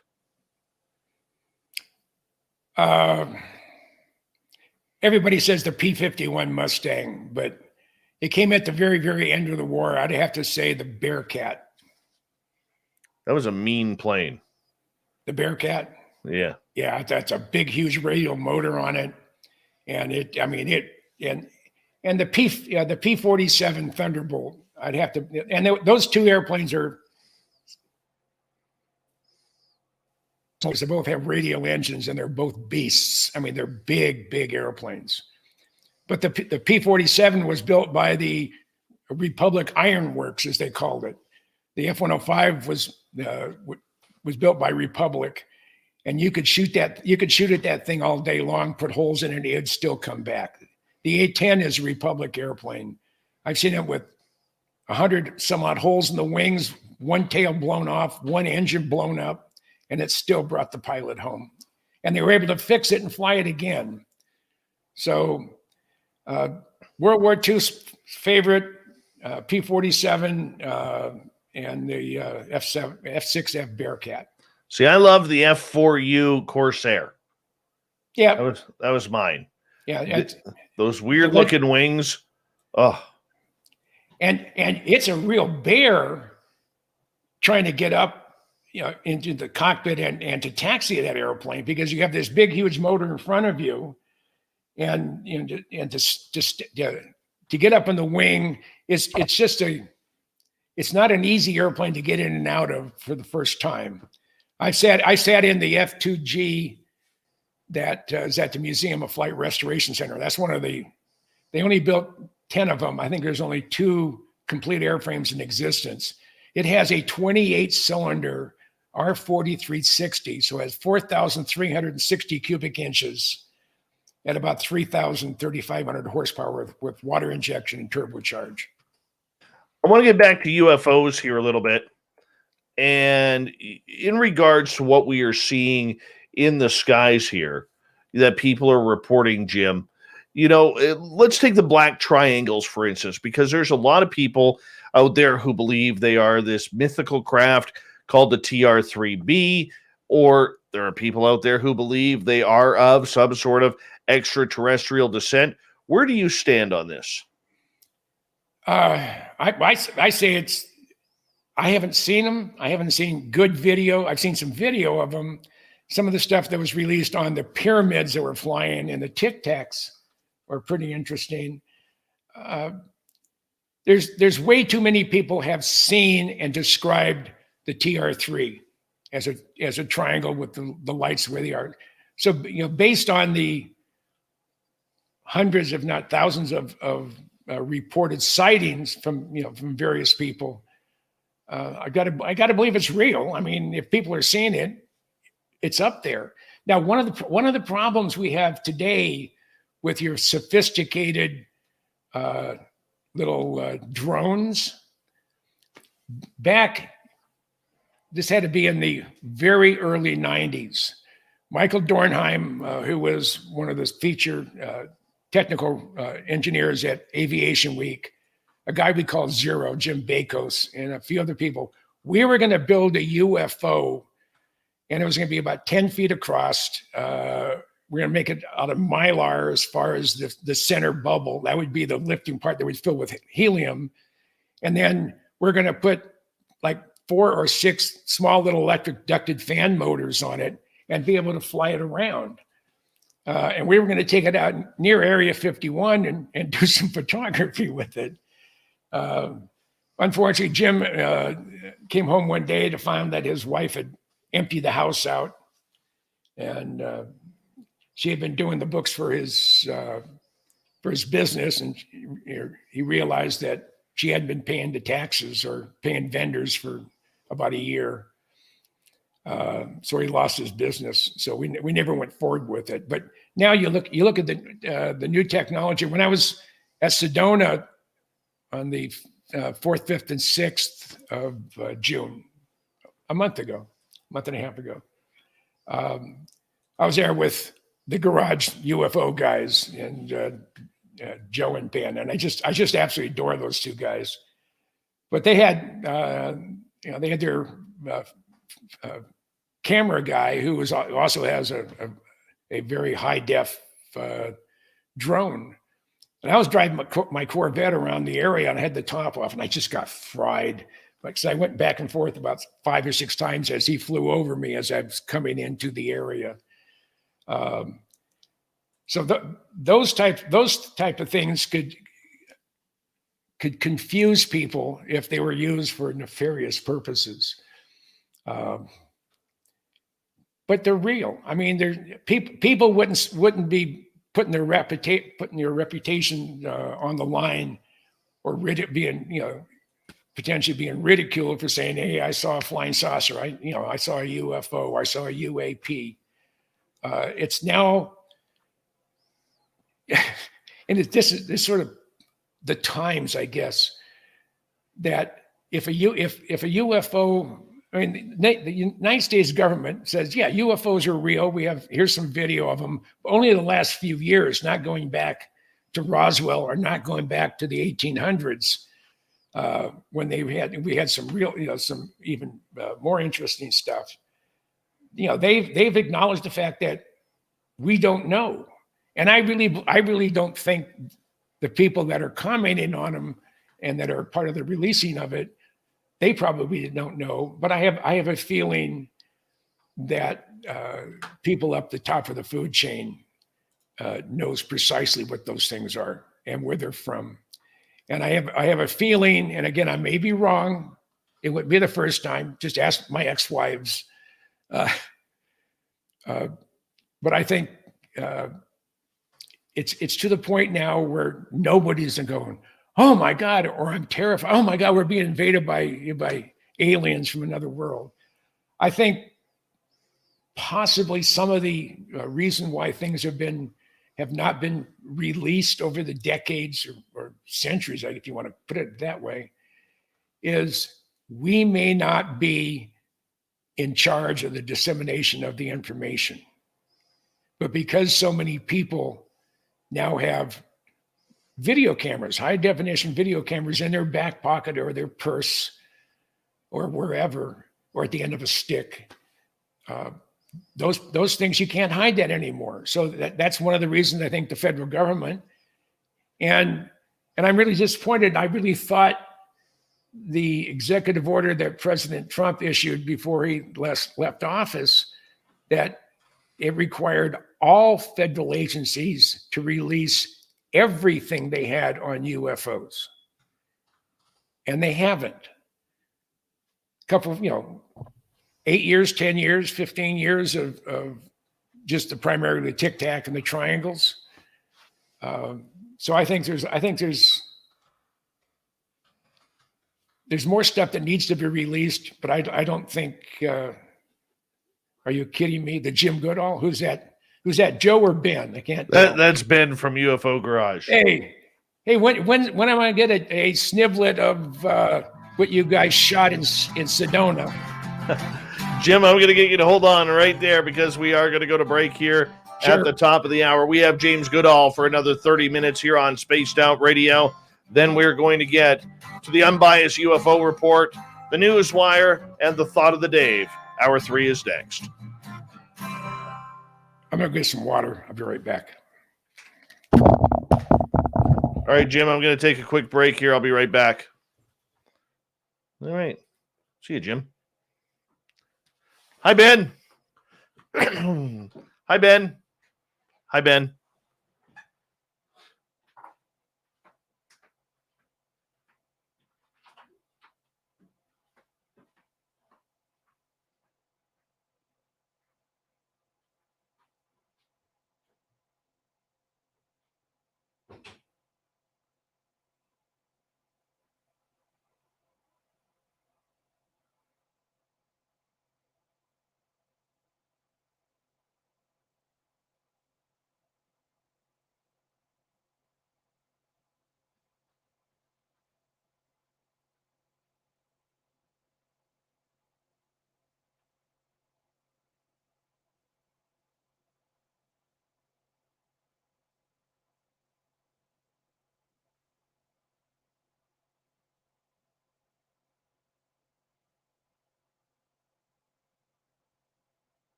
Oh, hold on, Jimmy.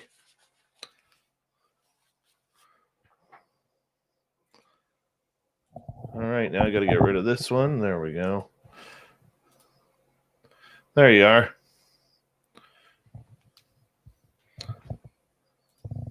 There we go. There we go. Night Gazer, how's it going? Nice to see you.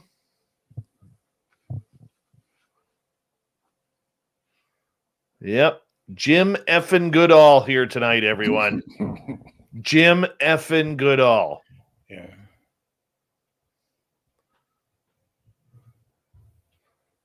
Mm-hmm. Hey, Super Gary, what's going on? How's your cape?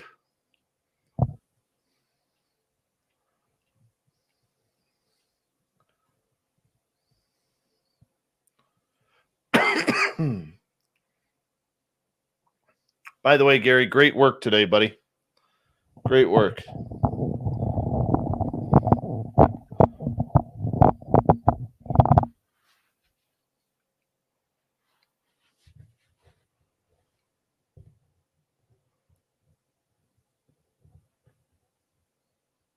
We've got about just over 1 minute, boss. Okay. Yeah, Joshua S., good to see you.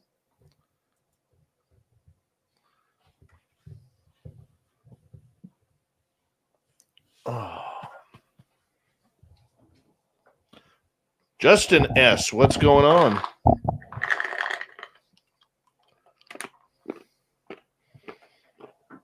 Yeah, if you're not signed up for UFO Garage, you're missing out. They're great guys. They really are. They're fun. Very fun. Yep. And they produce a great show. I don't promote a lot of shows, but those two, Ben and Joe from UFO Garage, I love speaking about them because they deserve all the accolades that they get. Those young guys, they work hard. They have a lot of fun. They don't take themselves or the topics overly serious. You know, even though they're promoting a very serious show, can't say enough about them. Cannot say enough about them. We got about 10 seconds here, boss. All right.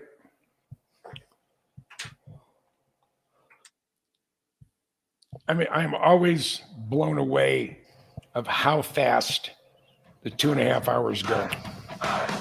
Would you like to connect with us? Head to spacedoutradio.com for all your latest show info. Now, back to Dave Scott and SOR. Third and final hour of Spaced Out Radio is now underway. My name is Dave Scott. Thank you so much for taking the time to join us. We really do appreciate earning your listening ears wherever you are on this beautiful planet we call Earth. Want to say hello to everyone listening in on our terrestrial affiliates around North America and digitally on TalkStream Live, Revolution Radio, and KPNL. All of our archives are free by going to youtube.com/Spaced Out Radio. Just do old Davey the favor, hit that subscribe button. The Desert Clam has set the password for tonight in the SOR Space Travelers Club. Juxtapositive. Juxtapositive is better than juxtanegative. That is for sure, as the Clam sets a password each and every night right here on Spaced Out Radio. Our website is spacedoutradio.com, where we have a plethora of features for you, including rocking out to Bumblefoot and reading up on Captain Shirk's SOR Newswire. Follow us on Twitter at Spaced Out Radio and on Instagram, Spaced Out Radio Show. James Goodall is here for the final time we introduce him tonight. He is a legend in the field of aviation. Everybody loves him, everybody hates him, and all the women just swoon over him because that's the way he is. And I tell you, if you don't see him cruising along the highways of the southwestern United States at about 150 miles an hour in his Corvette, you're missing on out. James, welcome back. Pleased to be here. Always a pleasure to have you here. Yes. I want to ask you, out of all the sources that you have, and I know you are a believer in UFOs, you are a believer in the secrets of Area 51. You've known people who've worked there, from everybody from Bob Lazar all the way up to people whom we would never recognize their names. Are you 100% committed that the United States knows more about UFOs than what they are letting on to with the DNI report and all the other reports that have come out about this? My statement is absolutely, positively yes. No question about it. I firmly believe that our government, of other people and for their people, supposedly, they have information on what's been overflying our airspace, overflying our nuclear weapons facilities, being chased by blackbirds and everything else. I think our government, in those deep, dark places that no one knows about, has all the information necessary and all the information it needs on who built those craft, who's operating them, and where they're coming from. To think that they wouldn't get too excited about unknown alien craft flying over some of our military bases and missile silos. If they thought it was the Russians or the Chinese or the short Nork in North Korea or even the DNC, I mean, it's just, I I'm a firm believer that there are people and organizations within the federal government and within the Department of Defense, or at least in part of the spook agencies, are fully aware of what's flying out there, and they know where they're at. They know where they're coming, and they're probably in regular communication with our government in one form or another. Did that answer your question? What do I believe? Yeah, I kind of figured you would have that answer, Jim. But what are the big secrets that the U.S. government is holding on to? What do they not want us to know? Because this opens up a lot of these conspiracy theory type questions, whether it's Eisenhower meeting with aliens back in the 1950s, whether it's Bob Lazar and the UFOs that he saw at FS4, whether it's Skinny Bob, whether it's J-Rod or other aliens walking around Area 51. It opens up the doors to all of these conspiracy theories to potentially being true. Absolutely. I mean, when they made the announcement, when Tucker Carlson mentioned it, and a gentleman from the federal government, I think it was in the New York Times, that said some of the objects that are being seen are not from this earth. And I was talking to Doc Skinner, and he was talking with the guys in Hawaii, and matter of fact, they were talking. He was on the phone with them, and he's talking away, and I could hear, I don't know if it was Brett or Blake, said, there's a guy out there named Jim Goodall that I haven't been able to find where he a way to get hold of him. He didn't look too hard, but and Doc said, well, he's only about 5 feet away from me. So he put me on the phone. And he said, do you think Lazar would respond? I said, yeah, I think so. So I said, would you call him up? And I said, sure. So I called him up. And his wife answered, and I said, yeah, and she was really happy to hear from me. I've known Bob going on 33 years. I knew him before he went to work out in the desert. And I did, Bob got on the phone. I said, well, you've been vindicated. And he said, yeah, when I first heard it, I got really excited about it, but I'm waiting for the other shoe to drop before I get too excited. So I think he's looking forward to more stuff being released. And it's a crying shame that they haven't fully acknowledged what he was working on. I mean, if it came from another world, you're not divulging classified information that our military has. I mean, it may be alien beings, but I think he was encouraged. He may be a little bit more encouraged as more stuff comes out. I hope to sit down with him face to face later on this summer, like I mentioned, and pick his brain. Which conspiracy theories do you think are true out there that lead to UFO knowledge that the U.S. government probably does not want coming out? Well, they have the ability to move from one end of the universe to the other, but I think it's possibly what their weapons capabilities are. But if they're not our terrestrial enemy, being the China, Russia, North Korea, Mexico, Canada,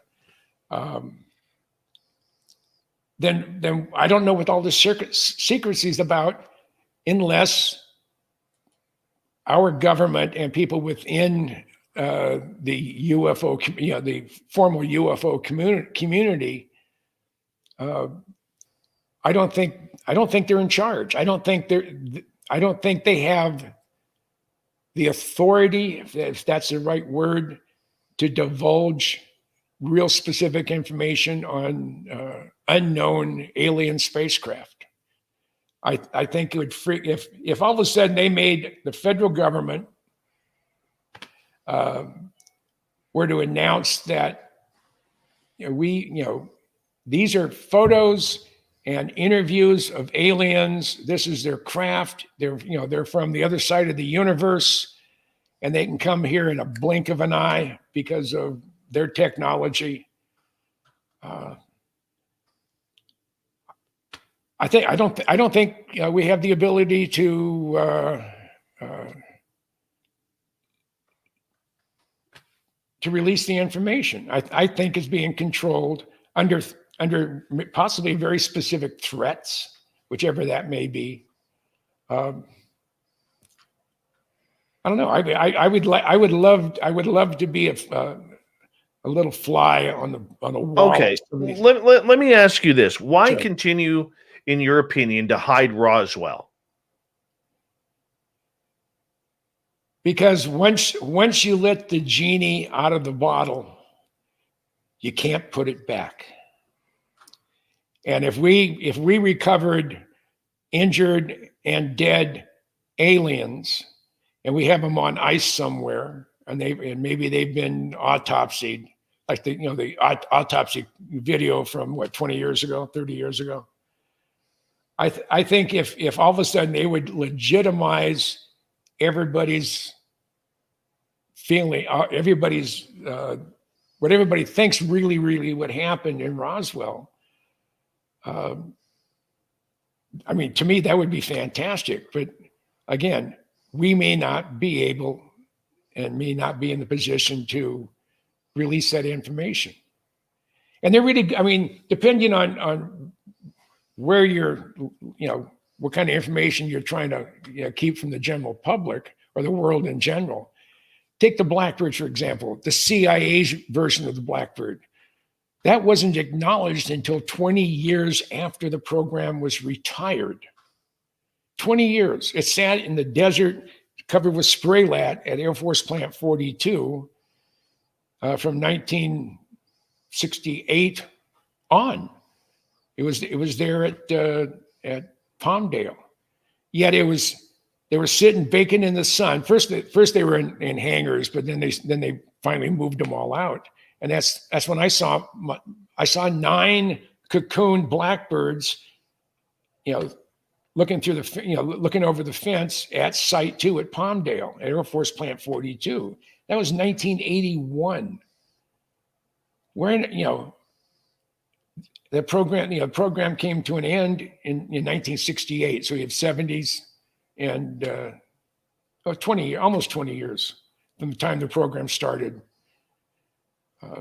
So for them not to release information, that's par for the course. Right. I like this question from Max here. Do you think ETs are asking our governments not to disclose until we hit a predetermined milestone? I think Max has a good response. I mean, I think that is the situation we're in. The gentleman from Israel who said that we've been working very closely with I'm a shed. Yes. And he said, we are not ready either emotionally or technically to accept what's out there, to be able to accept the truth as it pertains to alien spacecraft from a different solar system and alien beings.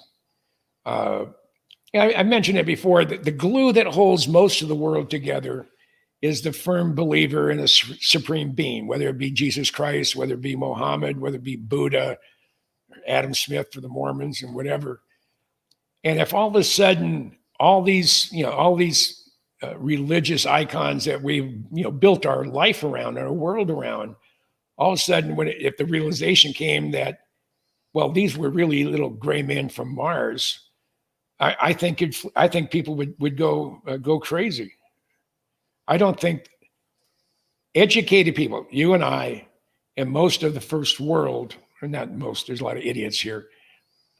a good portion of the first world versus the third world or whatever, we can accept the fact that there are beings out there that are superior to us, technically, and maybe even physically. And I don't think a lot of the world is ready to accept that. And I would agree.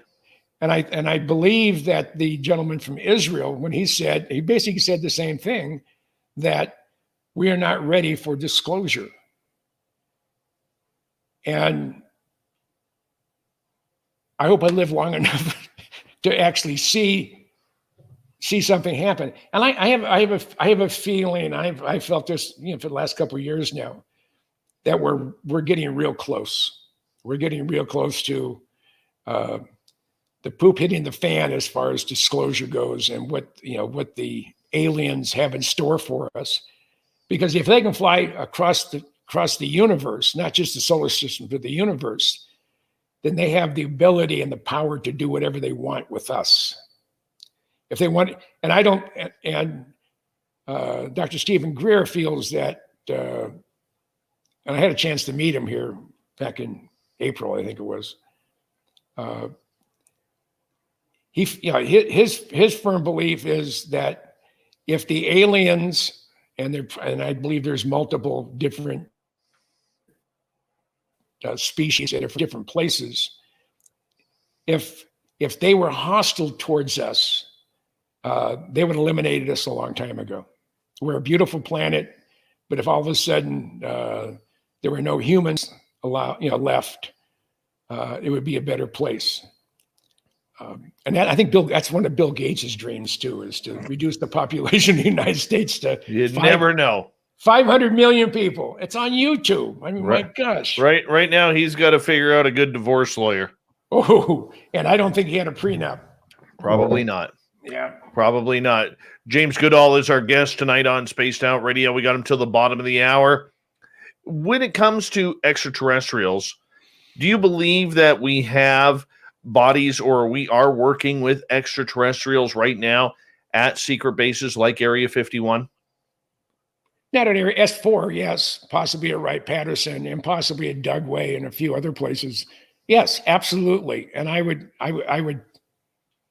put my reputation on it, saying that they're here, the creatures, the beings, and their hardware is here, and we have access to it.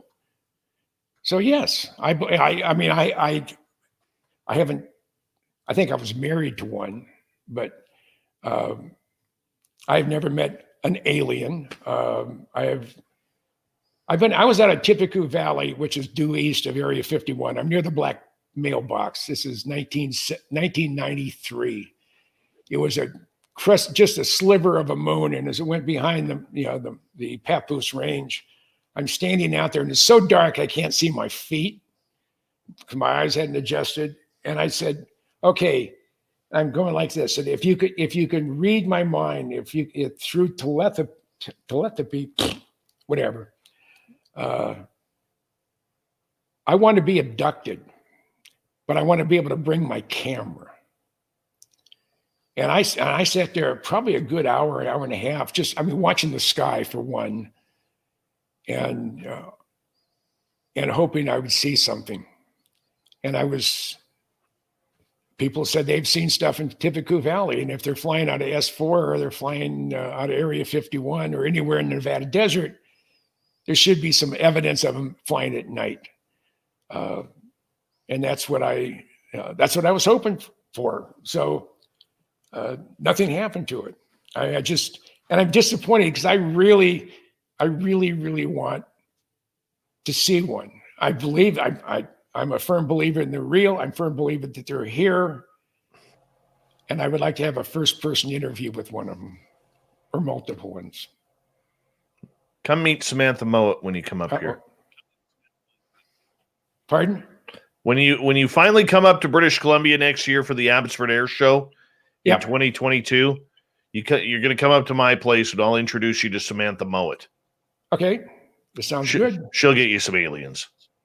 I mean, I would love it. I again, if they could read my mind, they would have abducted me a long time ago. And for all I know, they have. I just, because once I go to sleep, I'm like a rock. I don't hear anything. The wife woke me up in the middle of the night here earlier this week and said, "Did you hear all that thunder?" "What thunder?" "Oh." As you know, I'm also hard of hearing, so I always sleep in my good ear. But I'm looking forward to it. And again, Max, yes, I believe that we've not been asked. I believe we've been told. That is my feeling. 5 years in my face, close enough to touch encounters. Well, I have a friend of mine who's a contractor for NSA. And when they made the announcement, Tucker Carlson and the New York Times said that we have things that are not made of this earth. I sent her an email. I said, "Hey, you believe in UFOs?" And she said, "Why? Did you see one?" I said, "No, but they're talking about it on the news." And all she says, "I can't comment on this platform electronically, but they're here." I said, "Do you want to expand upon that?" And the typical answer is no. But she told me, she said, "They're here." And I'm hoping I could track her down someplace where I can get to. She's all over the world. And I want to sit down with her and pick her brain. If she will allow me to do that. Now, and she may not say anything until she retires, which I don't think is that far out. So we'll find out. And if I get a chance to interview her and talk with her face to face, it will be interesting. We've only got about 2 minutes left with you tonight. Flown on by once again, Uncle Jimbo. It's my pleasure. I thoroughly enjoy. I always enjoy coming on your show. Thank you. You have a great voice. You're a good guy. The face for radio, my friend. Yeah. Or the bottom of a toilet seat. Yeah.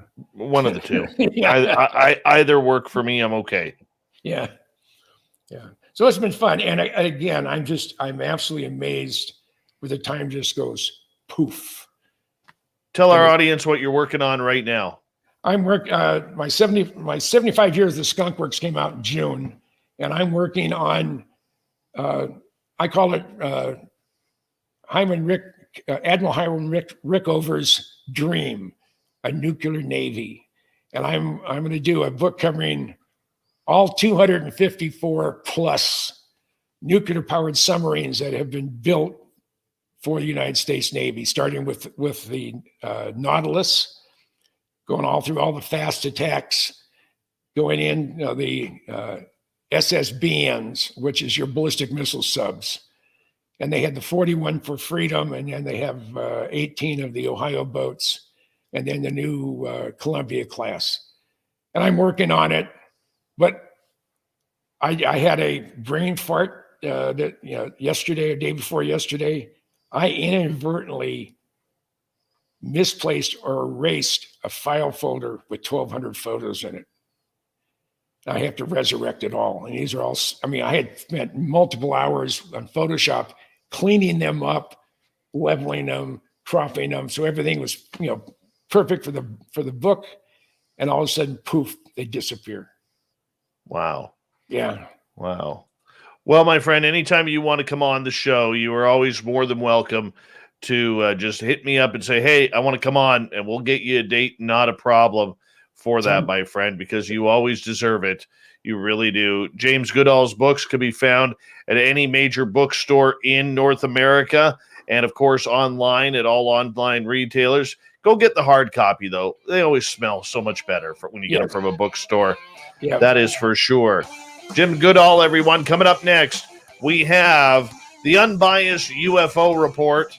We have the Newswire and the Thought of the Day.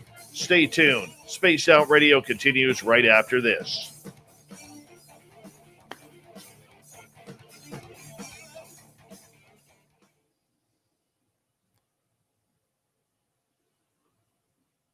Jim fucking Goodall right there. As usual, it was fun. It was a fun. Oh fun God, evening. I love it when you're on. Love it when you're on. Well, I enjoy being on. I really do. You just you're one of the good guys in a Thank you, sir. in a industry that has a number of genuine crazies. Well, I appreciate that, and I can't do it without getting to know people like you and earning that trust and respect. So thank you. That means the world to me. Well, I would walk to Canada if they'd let me through the border, and that's how much I enjoy. I just enjoy having a conversation with you. Yeah, and it's been that way since the first time we met. absolutely. Well, you know what? We're gonna do it again. I'll call you soon. All right, you have a good one. We'll catch up, boss. All right, you take care. You take care. Bye Bye-bye. bye. Bye-bye. Love that man. Love that man. Jim Goodall, everyone. When sure some of his stuff may sound a little bit outlandish, but you know what? You got to realize a guy like Jim over the years has literally been talking to generals of all stars. He's been talking to everyone in there who is in the know, from Ben Rich to everybody, and friggin' amazing. Absolutely amazing. And we'll bring him back soon for you guys. Mark, you could email Melinda Leslie on that one. I didn't want to touch that question tonight because it's still quite fresh and everything like that. So I know what you're talking about. Chad, thank you so much for the super chat. Thank you, Gorgeous Jules, Cat Chaser for the hat trick, Apollo a couple of times. Chad, you've got a couple of times in here tonight too. I appreciate that. Alicia, Elaine, Carl times 2, Amy, Dirty Filth, Michael, and Tim and Kyle, Simon, Andrew, Jeremy. You guys are amazing. Your support is phenomenal. Mr. Businessman, how you doing? Welcome to the show. And thank you guys so much for your support with the super chats. I really do appreciate that. And John Hudson is here. Look how good he's looking tonight. Can't hear you, buddy. Oh, sorry. I'm here, buddy. All right. Man, I love listening to Jim talk. Oh, me too. It's kind of, creepy, just a funny coincidence is that, like I said to you before, turns out Jim and I grew up in the same town in Mountain View, and so we have a lot of the same hangouts. And now he's in Tucson, which, as a side note, is where I was born. Oh, wow. So just one of those funny... A lot of synchronicities there. Yeah, funny little things that work out, A lot of synchronicities there. Yeah, that's awesome, man.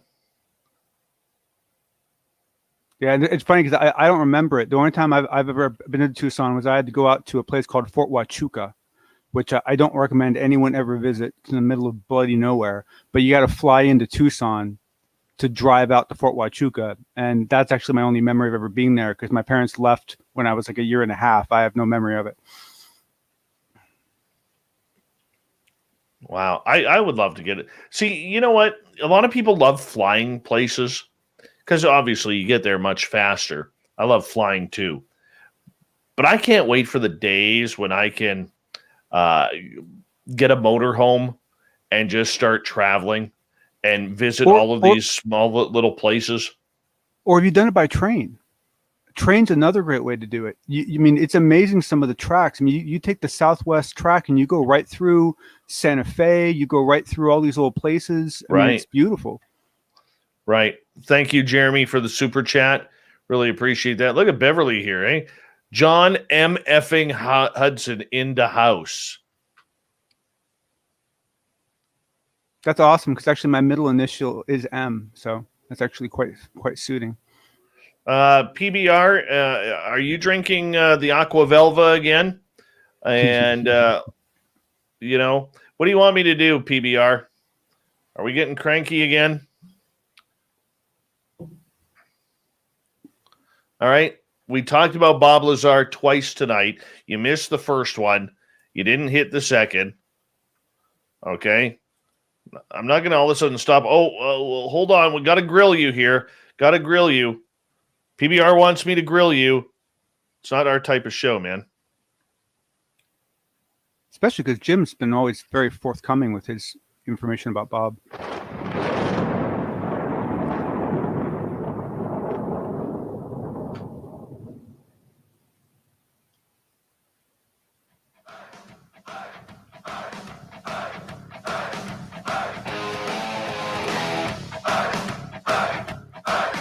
We rounded third. We're heading for home tonight on Spaced Out Radio.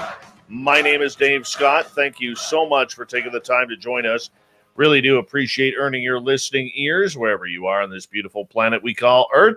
Want to remind you that if you've missed most of this show or others, check out our free archives by going to youtube.com/Spaced Out Radio. Do me the favor, hit that subscribe button. Our website is spacedoutradio.com, where we have a plethora of features for you, including rocking out to Bumblefoot and reading up on Captain Shirk's SOR Newswire. Follow us on Twitter at Spaced Out Radio and on Instagram, Spaced Out Radio Show. It's time for the Unbiased UFO Report.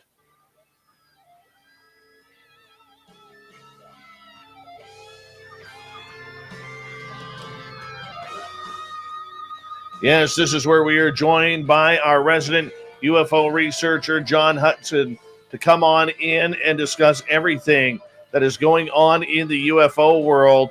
And one of the things that I want to get to right off the bat, Daniel Sheehan making a little bit of news here once again, John, talking about a Mach 12 aircraft.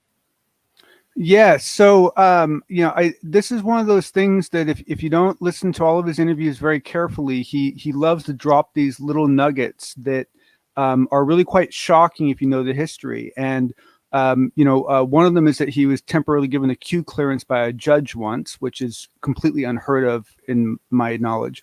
But the bigger one is this Mach 12 plane, and it was during one of his times he came on with.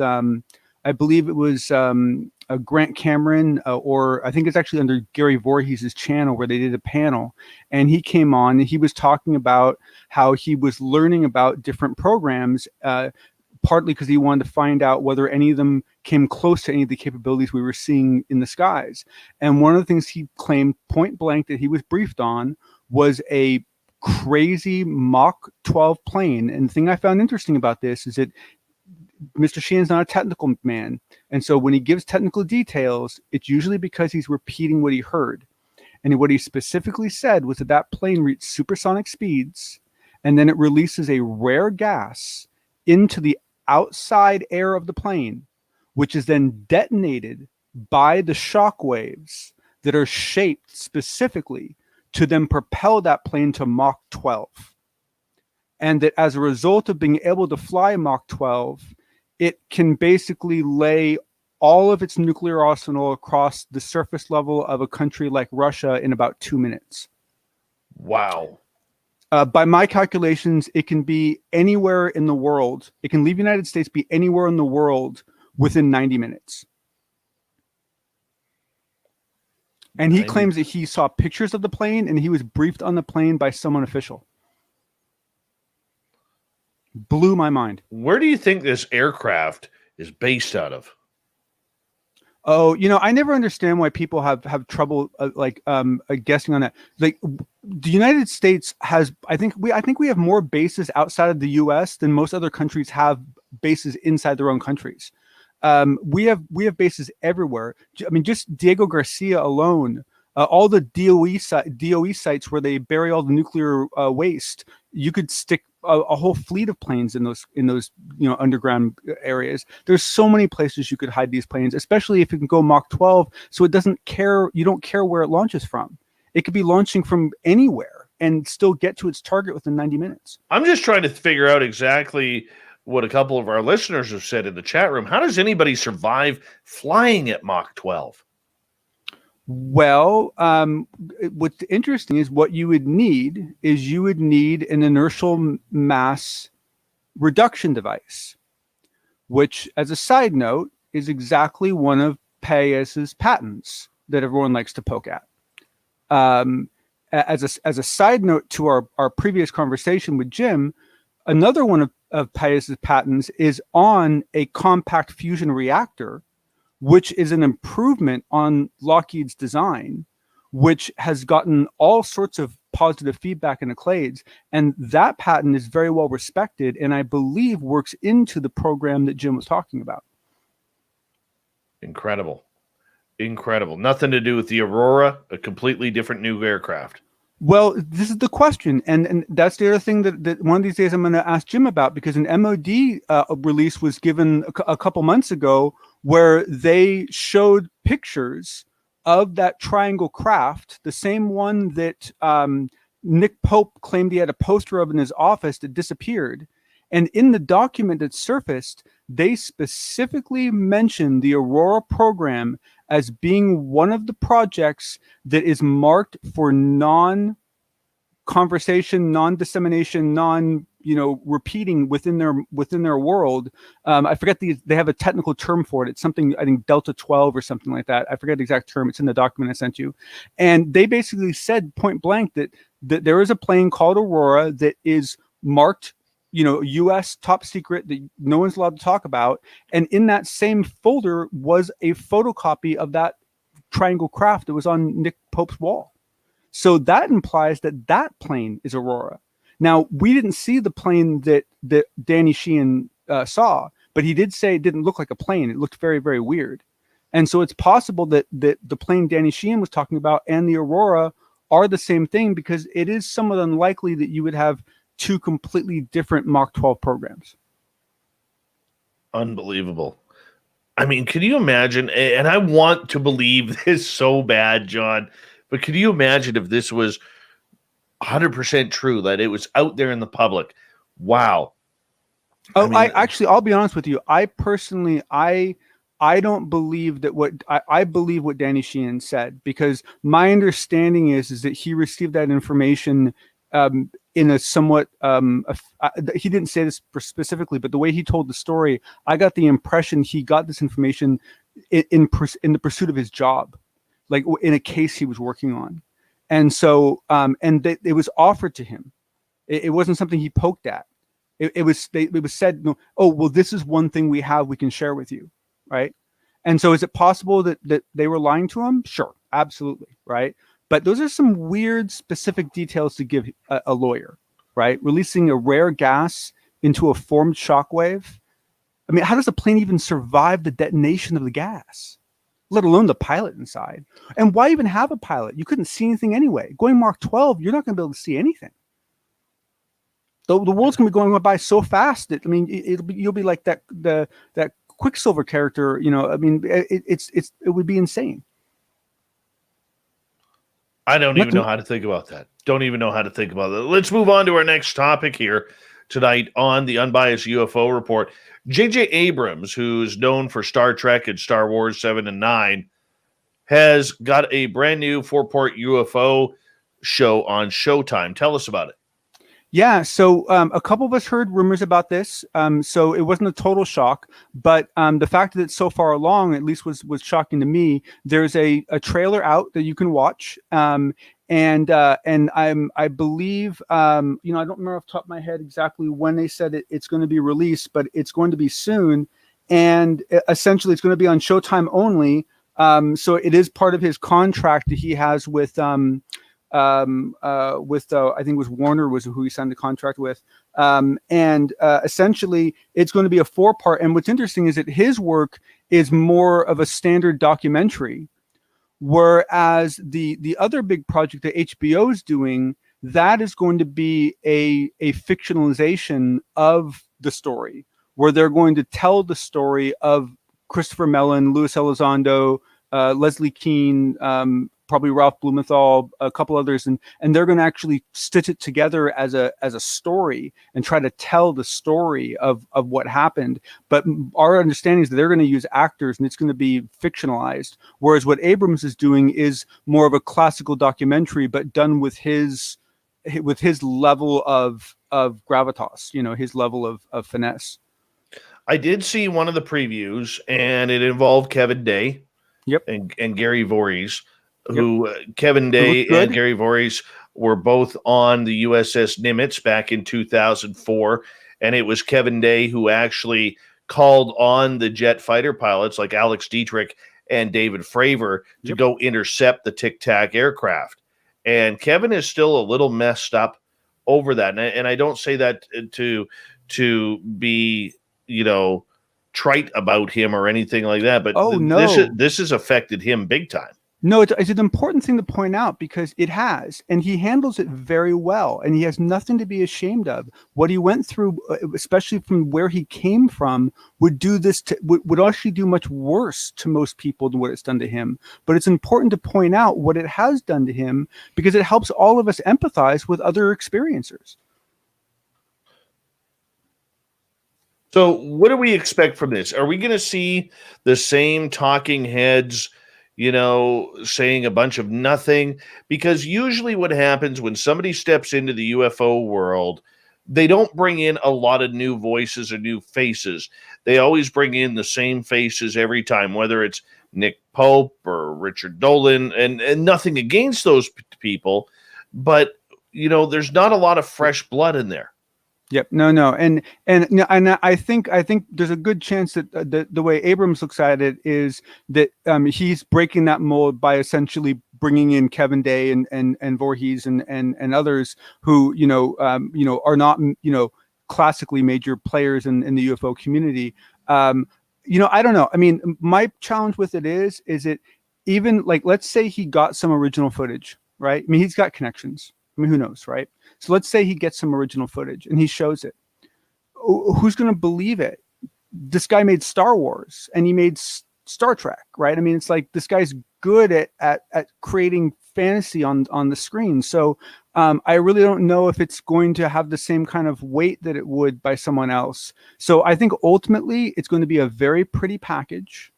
It's going to be it's going to be the BMW, the Mercedes class product for people that want to consume what we've been consuming for the last 5 years, but consume it in a very nice, very clean, very pretty package, which is important for a certain part of the market. Right. And of course, I'm assuming we're going to be able to see that Luis Elizondo, Chris Mellon, and Leslie Keane are going to be working on something as well. Well, my understanding is that they're being sourced for the HBO project. But I also think it's a really important thing to note that HBO announced their project a couple months ago, and now Showtime's announcing theirs. What this says to me is UFOs have become a hot enough commodity that the studios are now feeling pressure to have their own projects, and that's a statement about how things are progressing in a big way. No, I think that's very good. And to kick off the week, we have a big press conference that's going to be happening by a multi-million-dollar program to search for alien techno signatures and biosignatures.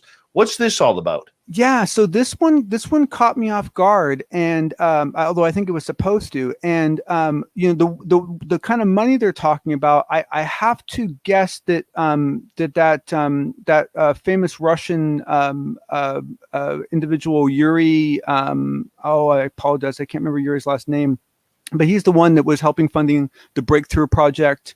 Where they were sending the little CubeSats out. He has a huge passion for tech. I mean, for alien type, off-world stuff. And so my guess is that he's involved, though I don't know that for sure. But basically, it's not like an award thing. It's not like a contest. It's basically the announcement of a very, very large funding engine for different research groups who are looking specifically for technosignatures and biosignatures, looking for proof of alien life. Awesome. John, We will talk to you next time on the Unbiased UFO Report. Another great set of stories that you've got for us, keeping us all up to date here on Spaced Out Radio and the latest UFO news. You're hitting home runs here, my friend. Keep it on up. Thank you, sir. You have a good weekend. All right, let's get to Captain Shirk's SOR Newswire.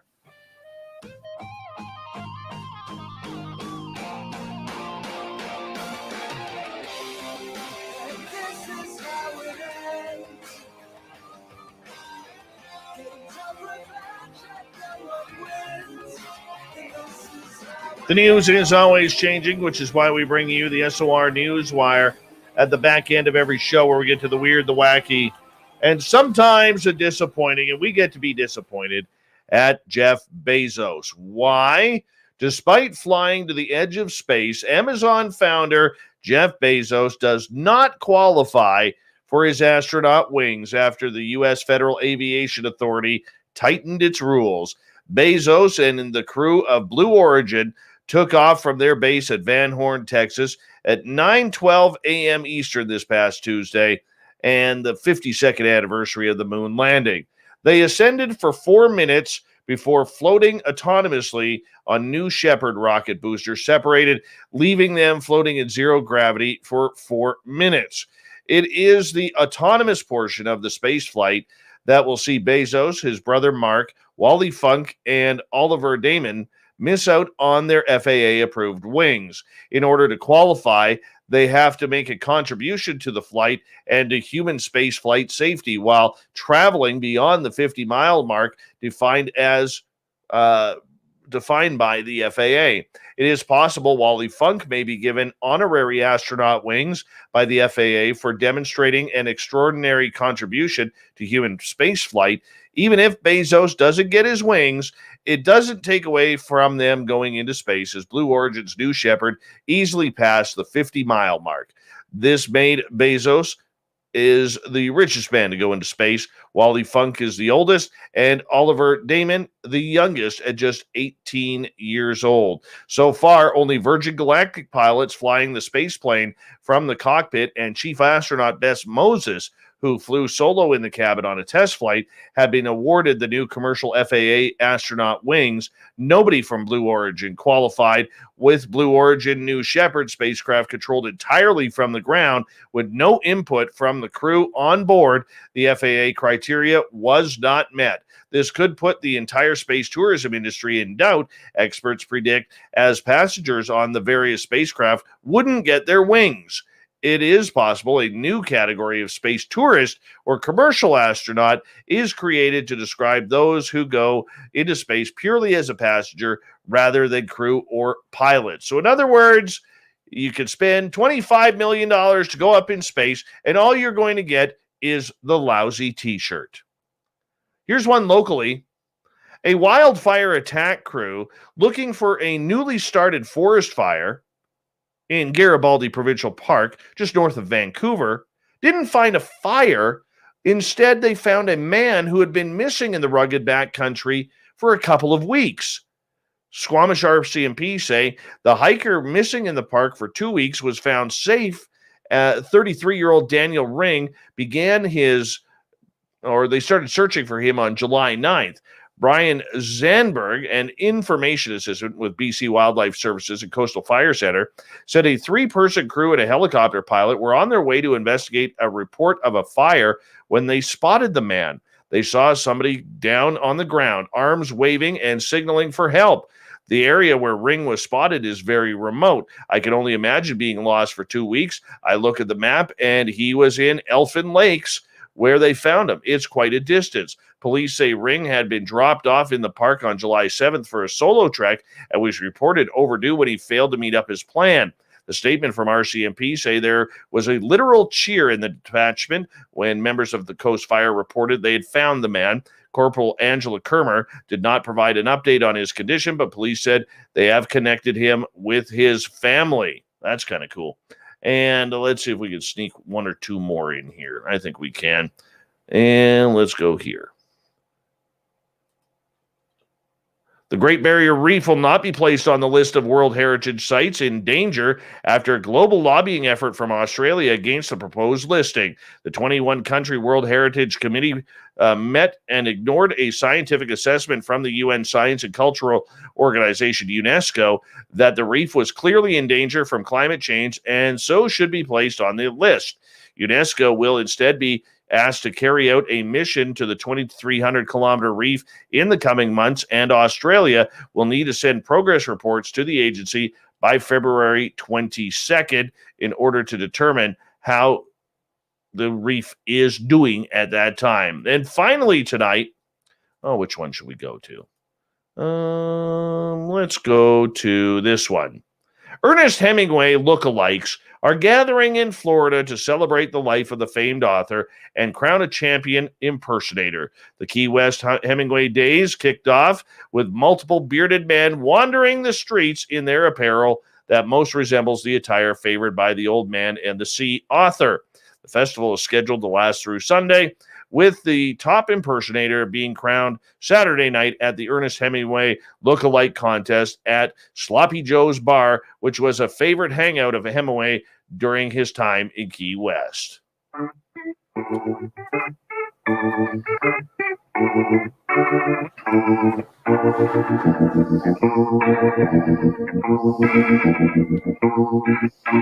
Thought of the Dave happens every night at this time, where we ask a question on our Facebook and Twitter pages, then read your responses on the air because we love the audience participation around here. Today's Thought of the Dave is as followed. What's your opinion on who made the Tic Tac UAP? Eric, not terrestrial, either aliens or interdimensional. Davey, maybe the Tic Tac wasn't made. Perhaps it was born, or maybe it was manifested. Melinda, not us, something much more advanced. Catherine, the operator just got to move the mouse off the screen. Bobby, it's either a publicity stunt by the Ferrero corporations or it's the one-eyed, one-horned flying purple people eaters. Ray, not from our timeline, possibly AI controlled. Craig, Michael Turber, who then flew into North Korea as a show of force, or he lied about it. Arlie, government, who knows really? Bob, advanced AI doing surveillance for NHI. Tim, not us, and if we did, the government has some explaining to do. Thank you to everybody participating in the Thought of the Dave on Facebook and Twitter. Thanks to Captain Shirk for the news, John Hudson for the Unbiased UFO report, and James Goodall for a great interview tonight. We got Mr. Ron Bumblefoot Thal rocking in the background with Little Brother is Watching. Bumblefoot is the official music of Spaced Out Radio, rocking us in and out of every single show. Get your horns up for the guitar god himself. Special thanks to everybody listening in at home, at work, in your cars, wherever you may be. Thank you to everyone tuning us in on YouTube, LGAB, Revolution Radio, Twitch, Spreaker, Facebook, the Space Travelers Club, and all those paying attention on Twitter tonight.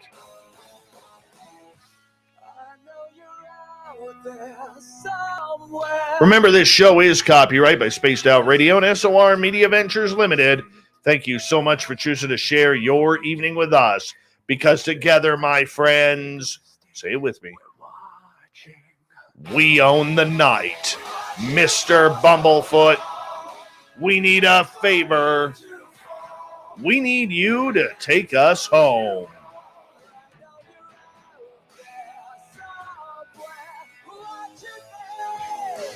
Yes, the Woo train has docked for the night, but soon, my friends, we shall ride again. Your seats are always available. Your tickets never expire. And if you want to bring a friend, we've got room for them too. Good night.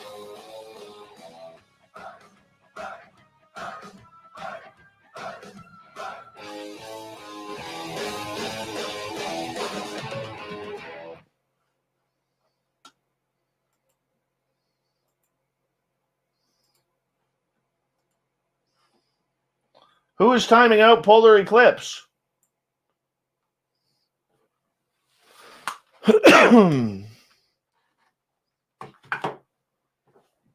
Mm-hmm. Oh.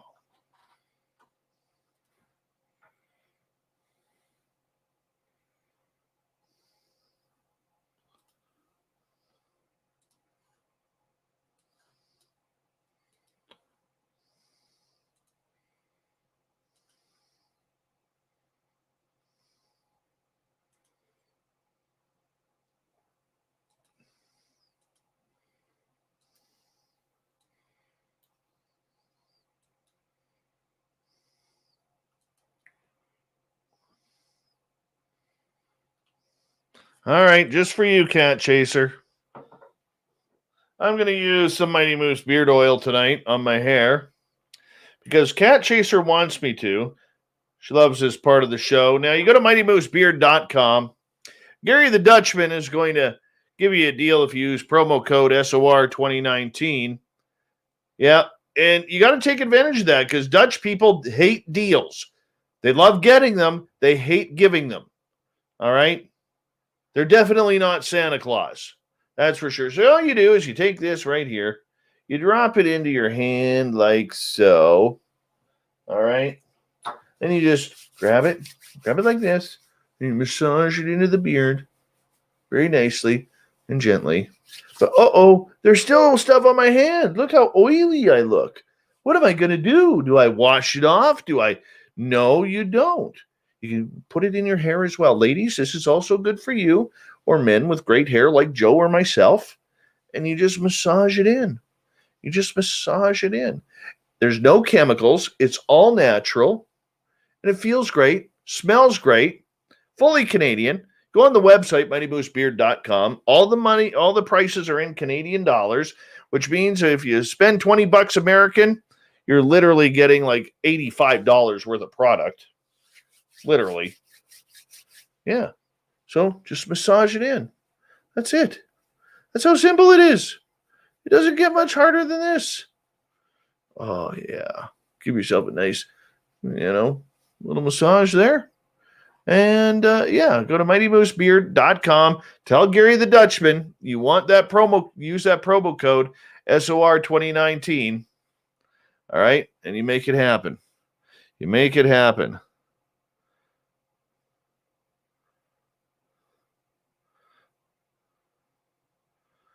Oh, yeah. That's it. Just like that. We're done. There you go, Gary the Dutchman. Love you.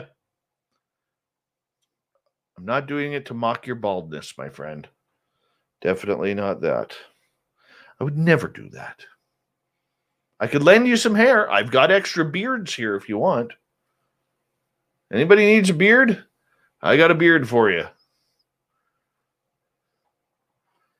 Simon, you take good care, man. Thank you for the super chat earlier.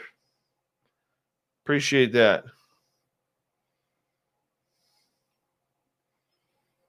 Paulo, thank you for another amazing super chat.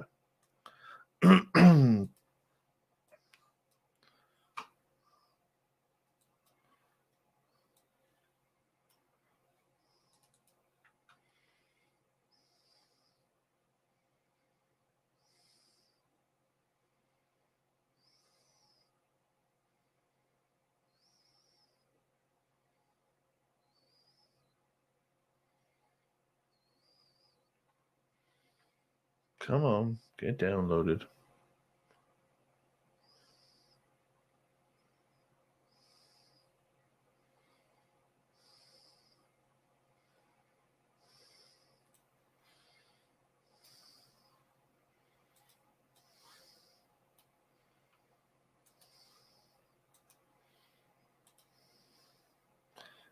Close that off. Paulo, thank you again, man.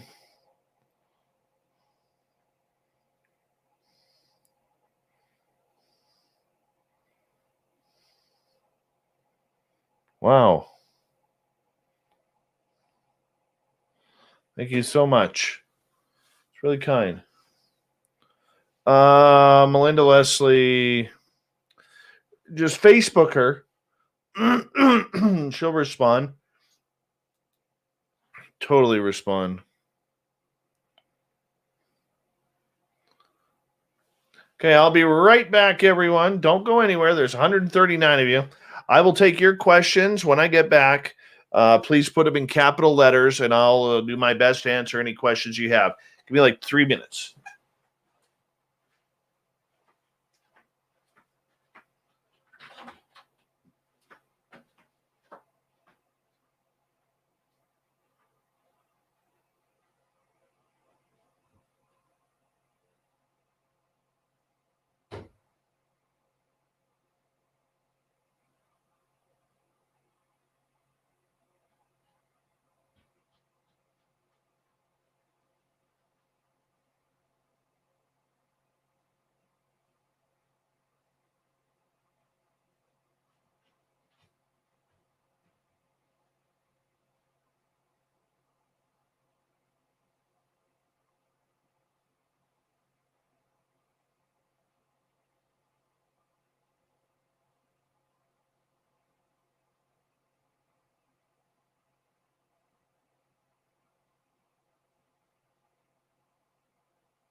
All right. I am back. Any questions you want to ask, feel free, put them in capital letters so that way I can answer them for you, if you don't mind.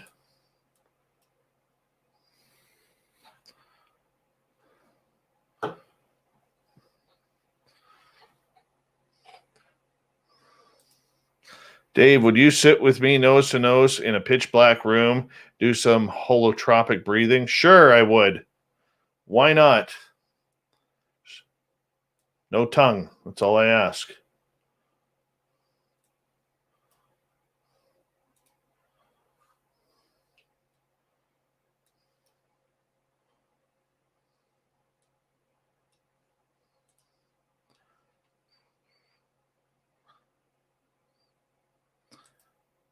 Could you get a cast of my footprint? Like my feet? Cat chaser? That's kind of an odd request. You got to explain that one to me a little bit more.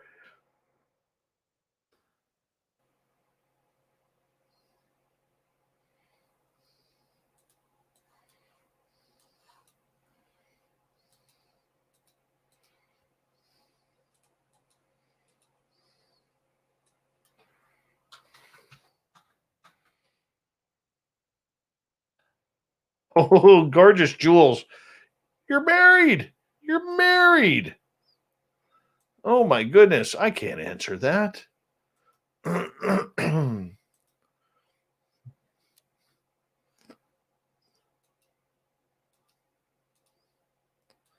right. Next question. Next question. Hey, Bombshell Bomber. How are you? I missed a super chat here. I didn't. No, I got that one earlier. How would the Vegas trip go down? Okay. So this is my ultimate plan for the Vegas trip. Basically, once the border opens up and everything's good to go, where we all can be, having a good time and allowed to have a good time, what I want to do is I'm going to make the call and I'm going to set a date. It'll be about 2.5 to 3 months after the border and everything opens up again and we can get back to normal life. And what I'm going to do is I'm going to invite whoever wants to come. I just want to know out of our fan base who is going to come, because we want to make sure that we have swag bags for you. And we're going to bring down some swag from up here, like T-shirts and all sorts of cool stuff. And there'll be special Vegas shirts. And we're just going to hang out. It's not a conference. It's not a anything too serious. It's about just getting together as an SOR family and hanging out and shooting the breeze. I'm going to bring in some guests and some friends that I have in the field. I know Ben and Joe from UFO Garage are going to come. I think Melinda Leslie is going to come. Excuse me. Jim Goodall is going to come. I think a couple of guys from California are going to come. I'm just not going to mention their names as of yet. A few of my radio stations are going to be there. And I want as many of you as possible there. We're going to hang out for a couple of nights. And we're just going to get together. And I want you guys to be able to have a good time. I'm going to invite everybody over there to hang on out. And it's just real casual. We're not preparing anything. Maybe one night we'll do a big dinner where we're all kind of hanging out, eating dinner together. And then we'll go find a bar somewhere and hang out and go from there. I'd like us to all stay in the same hotel so that way we could all kind of hang out a little bit better. It's going to be real loose. There's not going to be any real major plans. I'm going to make myself available to you guys as much as I can, because that's kind of the whole purpose of it all. So I'm not going to sneak away and, if we're all hanging out at the MGM Grand, I'm not going to sneak over to the Mirage to play in a poker tournament. No, that's not going to happen. It's just a matter of all of us just getting together, having a good time, enjoying a bunch of woo conversation over some beverages and just hanging on out. And that's kind of my goal with everything.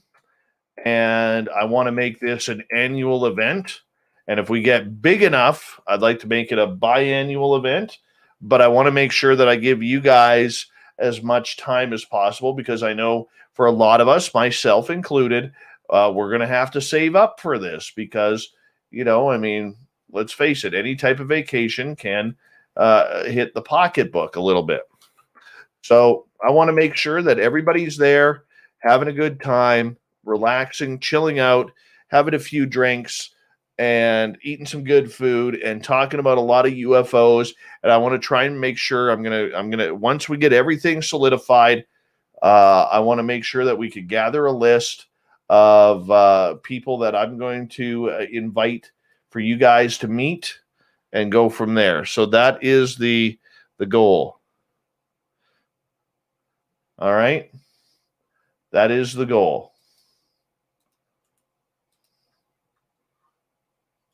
So I will keep you in touch, but everything is all predicated on the border. Behoff, no, I didn't get to the stealth missiles one. I missed that question because of my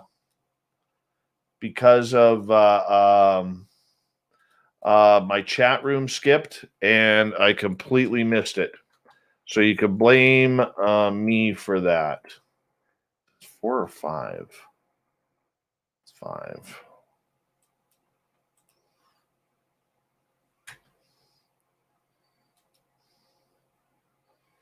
Well, let's see. Where was that one? Hold on. Oh, Bomber saw some weird lights in the room. Any other questions for all of you? From all of you, I should say. How did I get interested in doing this show? I spent 10 years in radio.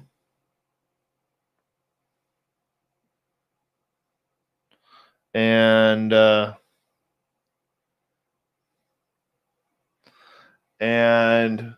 I quit radio, mainstream radio, in 2007. And in 2011, I started having my own experiences. They really hit a peak in 2014 with UFOs and extraterrestrials. And a friend of mine named Johnny Enoch kind of egged me on to do a podcast on it. And that's how it all kind of started. That's the short Coles Notes version of everything. But it's kind of what we do.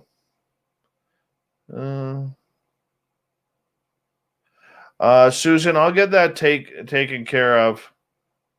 I will get that taken care of. That is something you talk to me privately about. Okay, I apologize. We'll get you your money back. Okay, I don't know why that was happening. I don't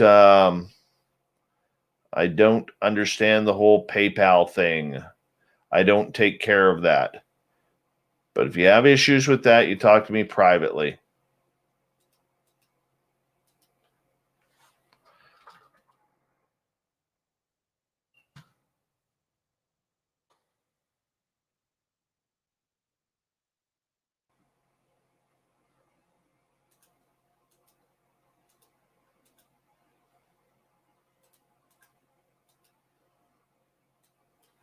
And I think on your PayPal, you can put a cancel on there too.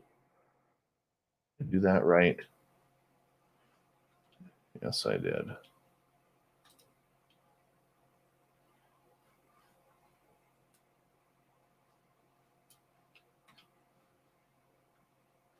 All right. So that one is cleared up. Let's go like this. Give me 2 seconds here, guys.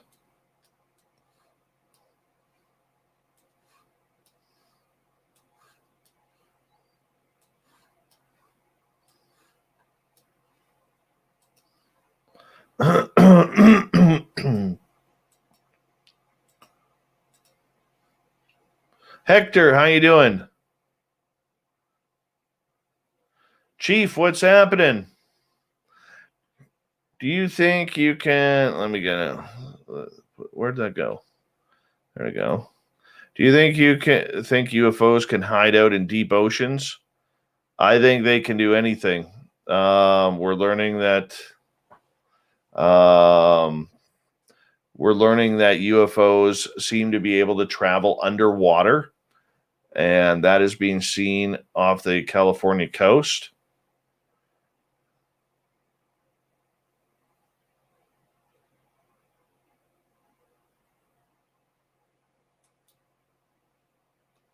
One second.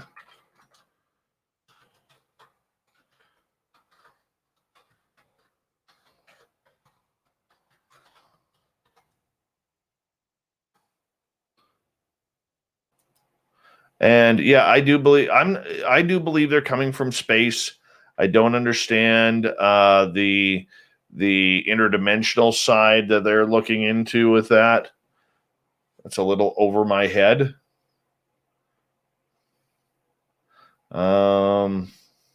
But yeah, I really believe that.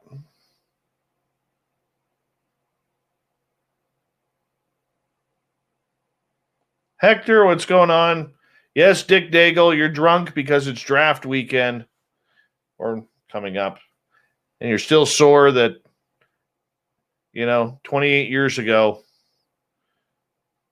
you were a promising prospect. Jules, did your school system have a speech team? No, we did not have a speech team that I knew of, at least. And I learned to talk when I was in broadcast school.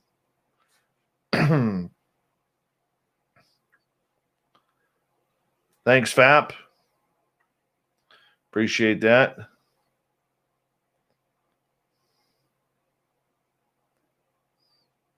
Grandmaster is not sovereign. That I do know.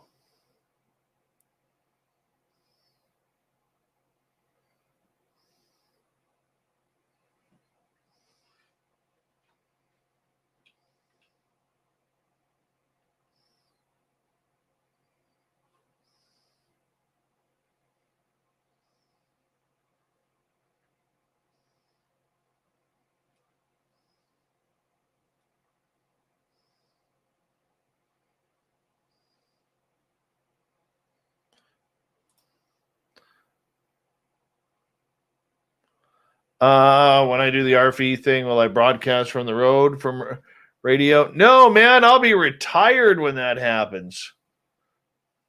I'll be just be traveling to UFO conferences, watching all the next generation take it on over.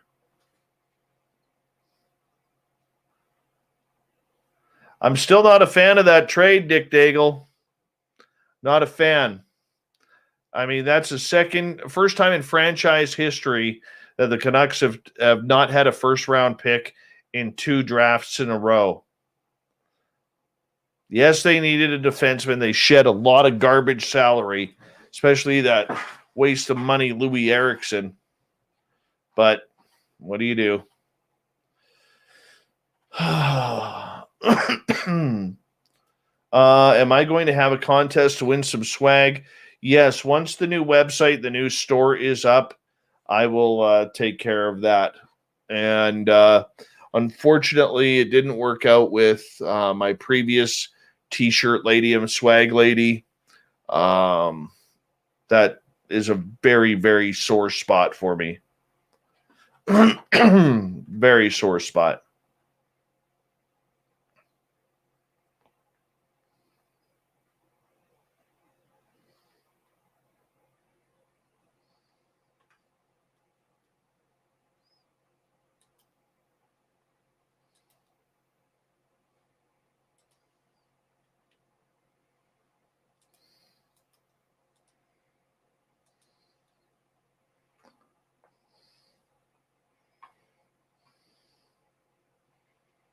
course Nick Pope has secrets. Of course he does. I just want to see Nick Pope. And look, I've never talked to the gentleman. I don't know him. I would love to have him on the show. I got no ill will against him, but I would love for him to come on. Like, I've thought about this. If he comes on the show, what do we actually talk about? Because in my opinion, Nick Pope, okay, the only thing he ever talks about is information that others have given him. You never hear Nick Pope bring something new to the table. Okay? You never do. When's the last time Nick Pope brought anything new to the table? He is literally getting paid by network media and documentaries to report on all the information that we already know about. As an expert, this is a guy who worked in the MOD, which I believe. Okay? Give us something, Nick. Give us something. You are the British UFO guy. You're the British Lou Elizondo. Give us something. Exactly, Alan. Nick talks a lot without saying anything, just like a politician. And it's sad because he's not a dumb guy. He's a brilliant guy. He really is. But whose team are you on? If you're on Team Disclosure, give us something. Look, I can respect the NDAs.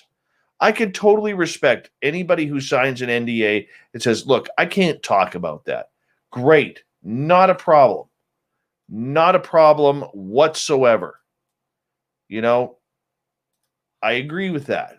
I'm not going to push that. Okay? But if you are on the news weekly, like he is, talking UFOs, give us something. Give us something new. Get us excited. Get us wanting to support this, to push the politicians or push anybody else to try and get this story out there.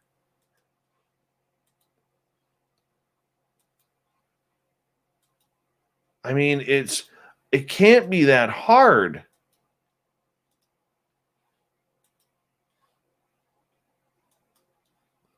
You know what I'm saying? I don't think he is waiting for a green light. Like, where was Nick Pope, the man who ran this program? Where was he a couple of weeks ago when the Parliament in Great Britain was debating UFOs? Where was he? Right? Nick, where are you? Where's your comment on that? It's your perfect time from your home country. Not to throw the Commonwealth under the bus, okay, but to get the ball moving. You're a professional. This is what you're paid to do. Get the ball moving. And he dropped the ball. So, I don't know. Oh, excuse me. Maybe it's just me. Look, this isn't a shot at his persona or anything along those lines, okay? It isn't a shot at it at all.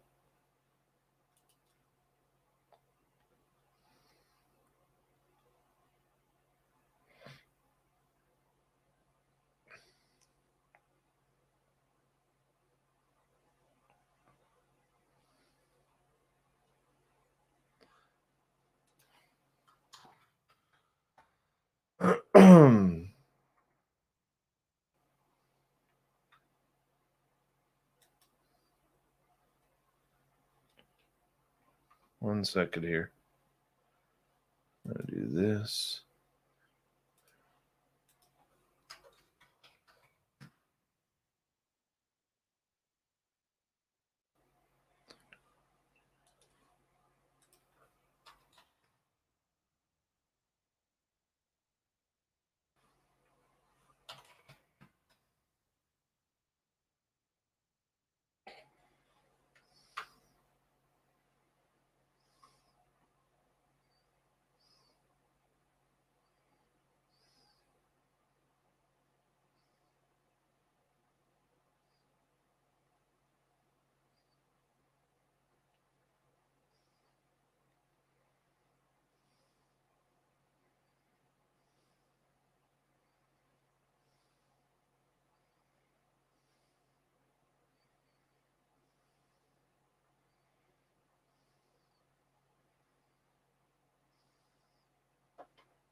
Cool.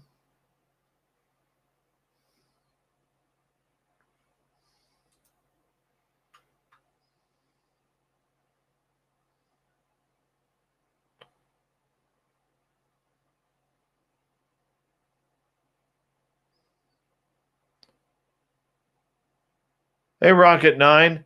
Susan, message me privately. I'm not having this discussion with you on a chat room. We'll get it figured out.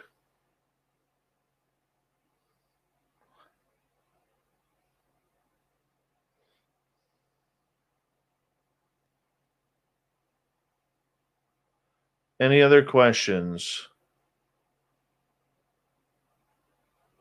Let me see here.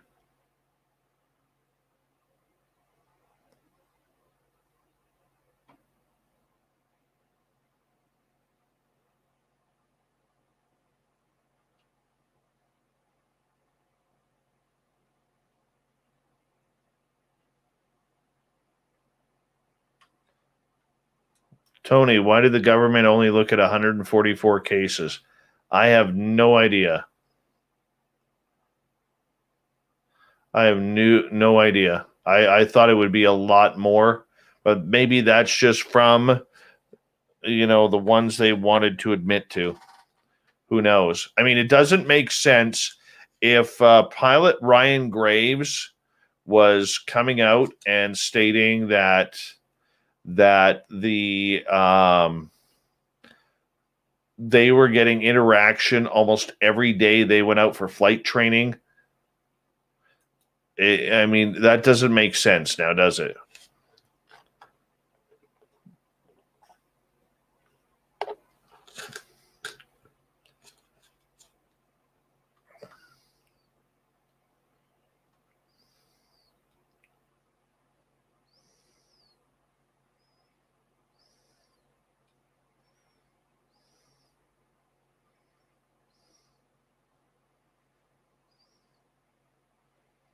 Sorry, I'm just caught up on the NHL day today. It's a crazy day today.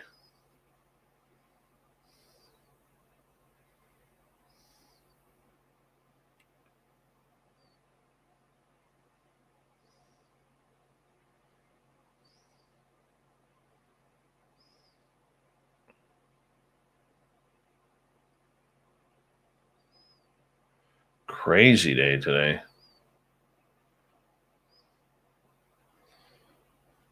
First round of the draft.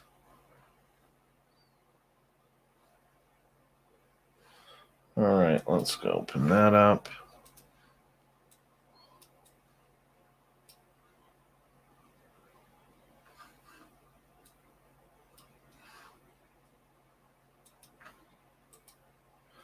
Like this.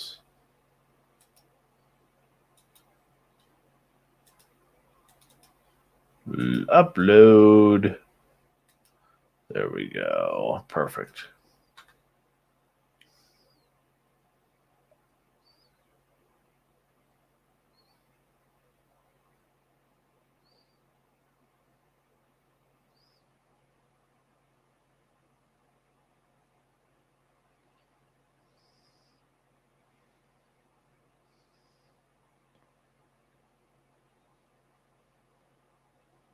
Cool.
Why do sharks have two penises? I have no idea. Because they're sluts. That's what they are. They're male shark sluts. That's what they are. That one's done. That one's done. This one's almost done.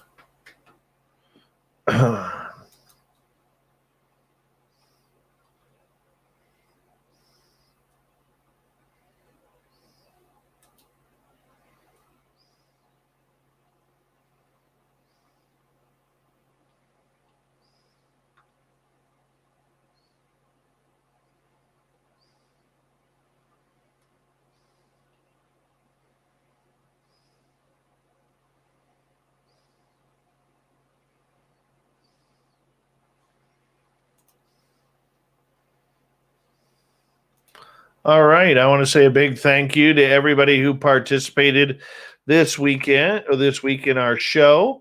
Thank you to everybody who donated the super chat, everyone who is a veteran listening to this show, all of our regulars who are here nightly. Really do appreciate the love and respect you guys have for Spaced Out Radio on a nightly basis. Don't forget, this is Lynn Wallington's first full weekend as Spaced Out Weekend host. And she goes tomorrow night, 9 p.m. Pacific, midnight Eastern. I'll tell you who her guest is here momentarily. And her guest will be on Saturday. It will be Avi Loeb, the Harvard professor. And then we got him for an hour. Then myself, Samantha Mowat, Science Bob are going to break down what Avi said in that interview. And we'll go from there. And then on Sunday, Cheryl Costa will be her guest talking UFOs as well. So a UFO weekend with Lynn Wallington, our brand new full-time weekend host. Thank you, everyone, for tuning us in this week. We really do appreciate you. Much love. And why do I still have the penis comment on here before I let you go? My goodness. Thanks, Cat Chaser. That's my fault. All right. Love you all. We'll talk to you guys very, very soon. See you later.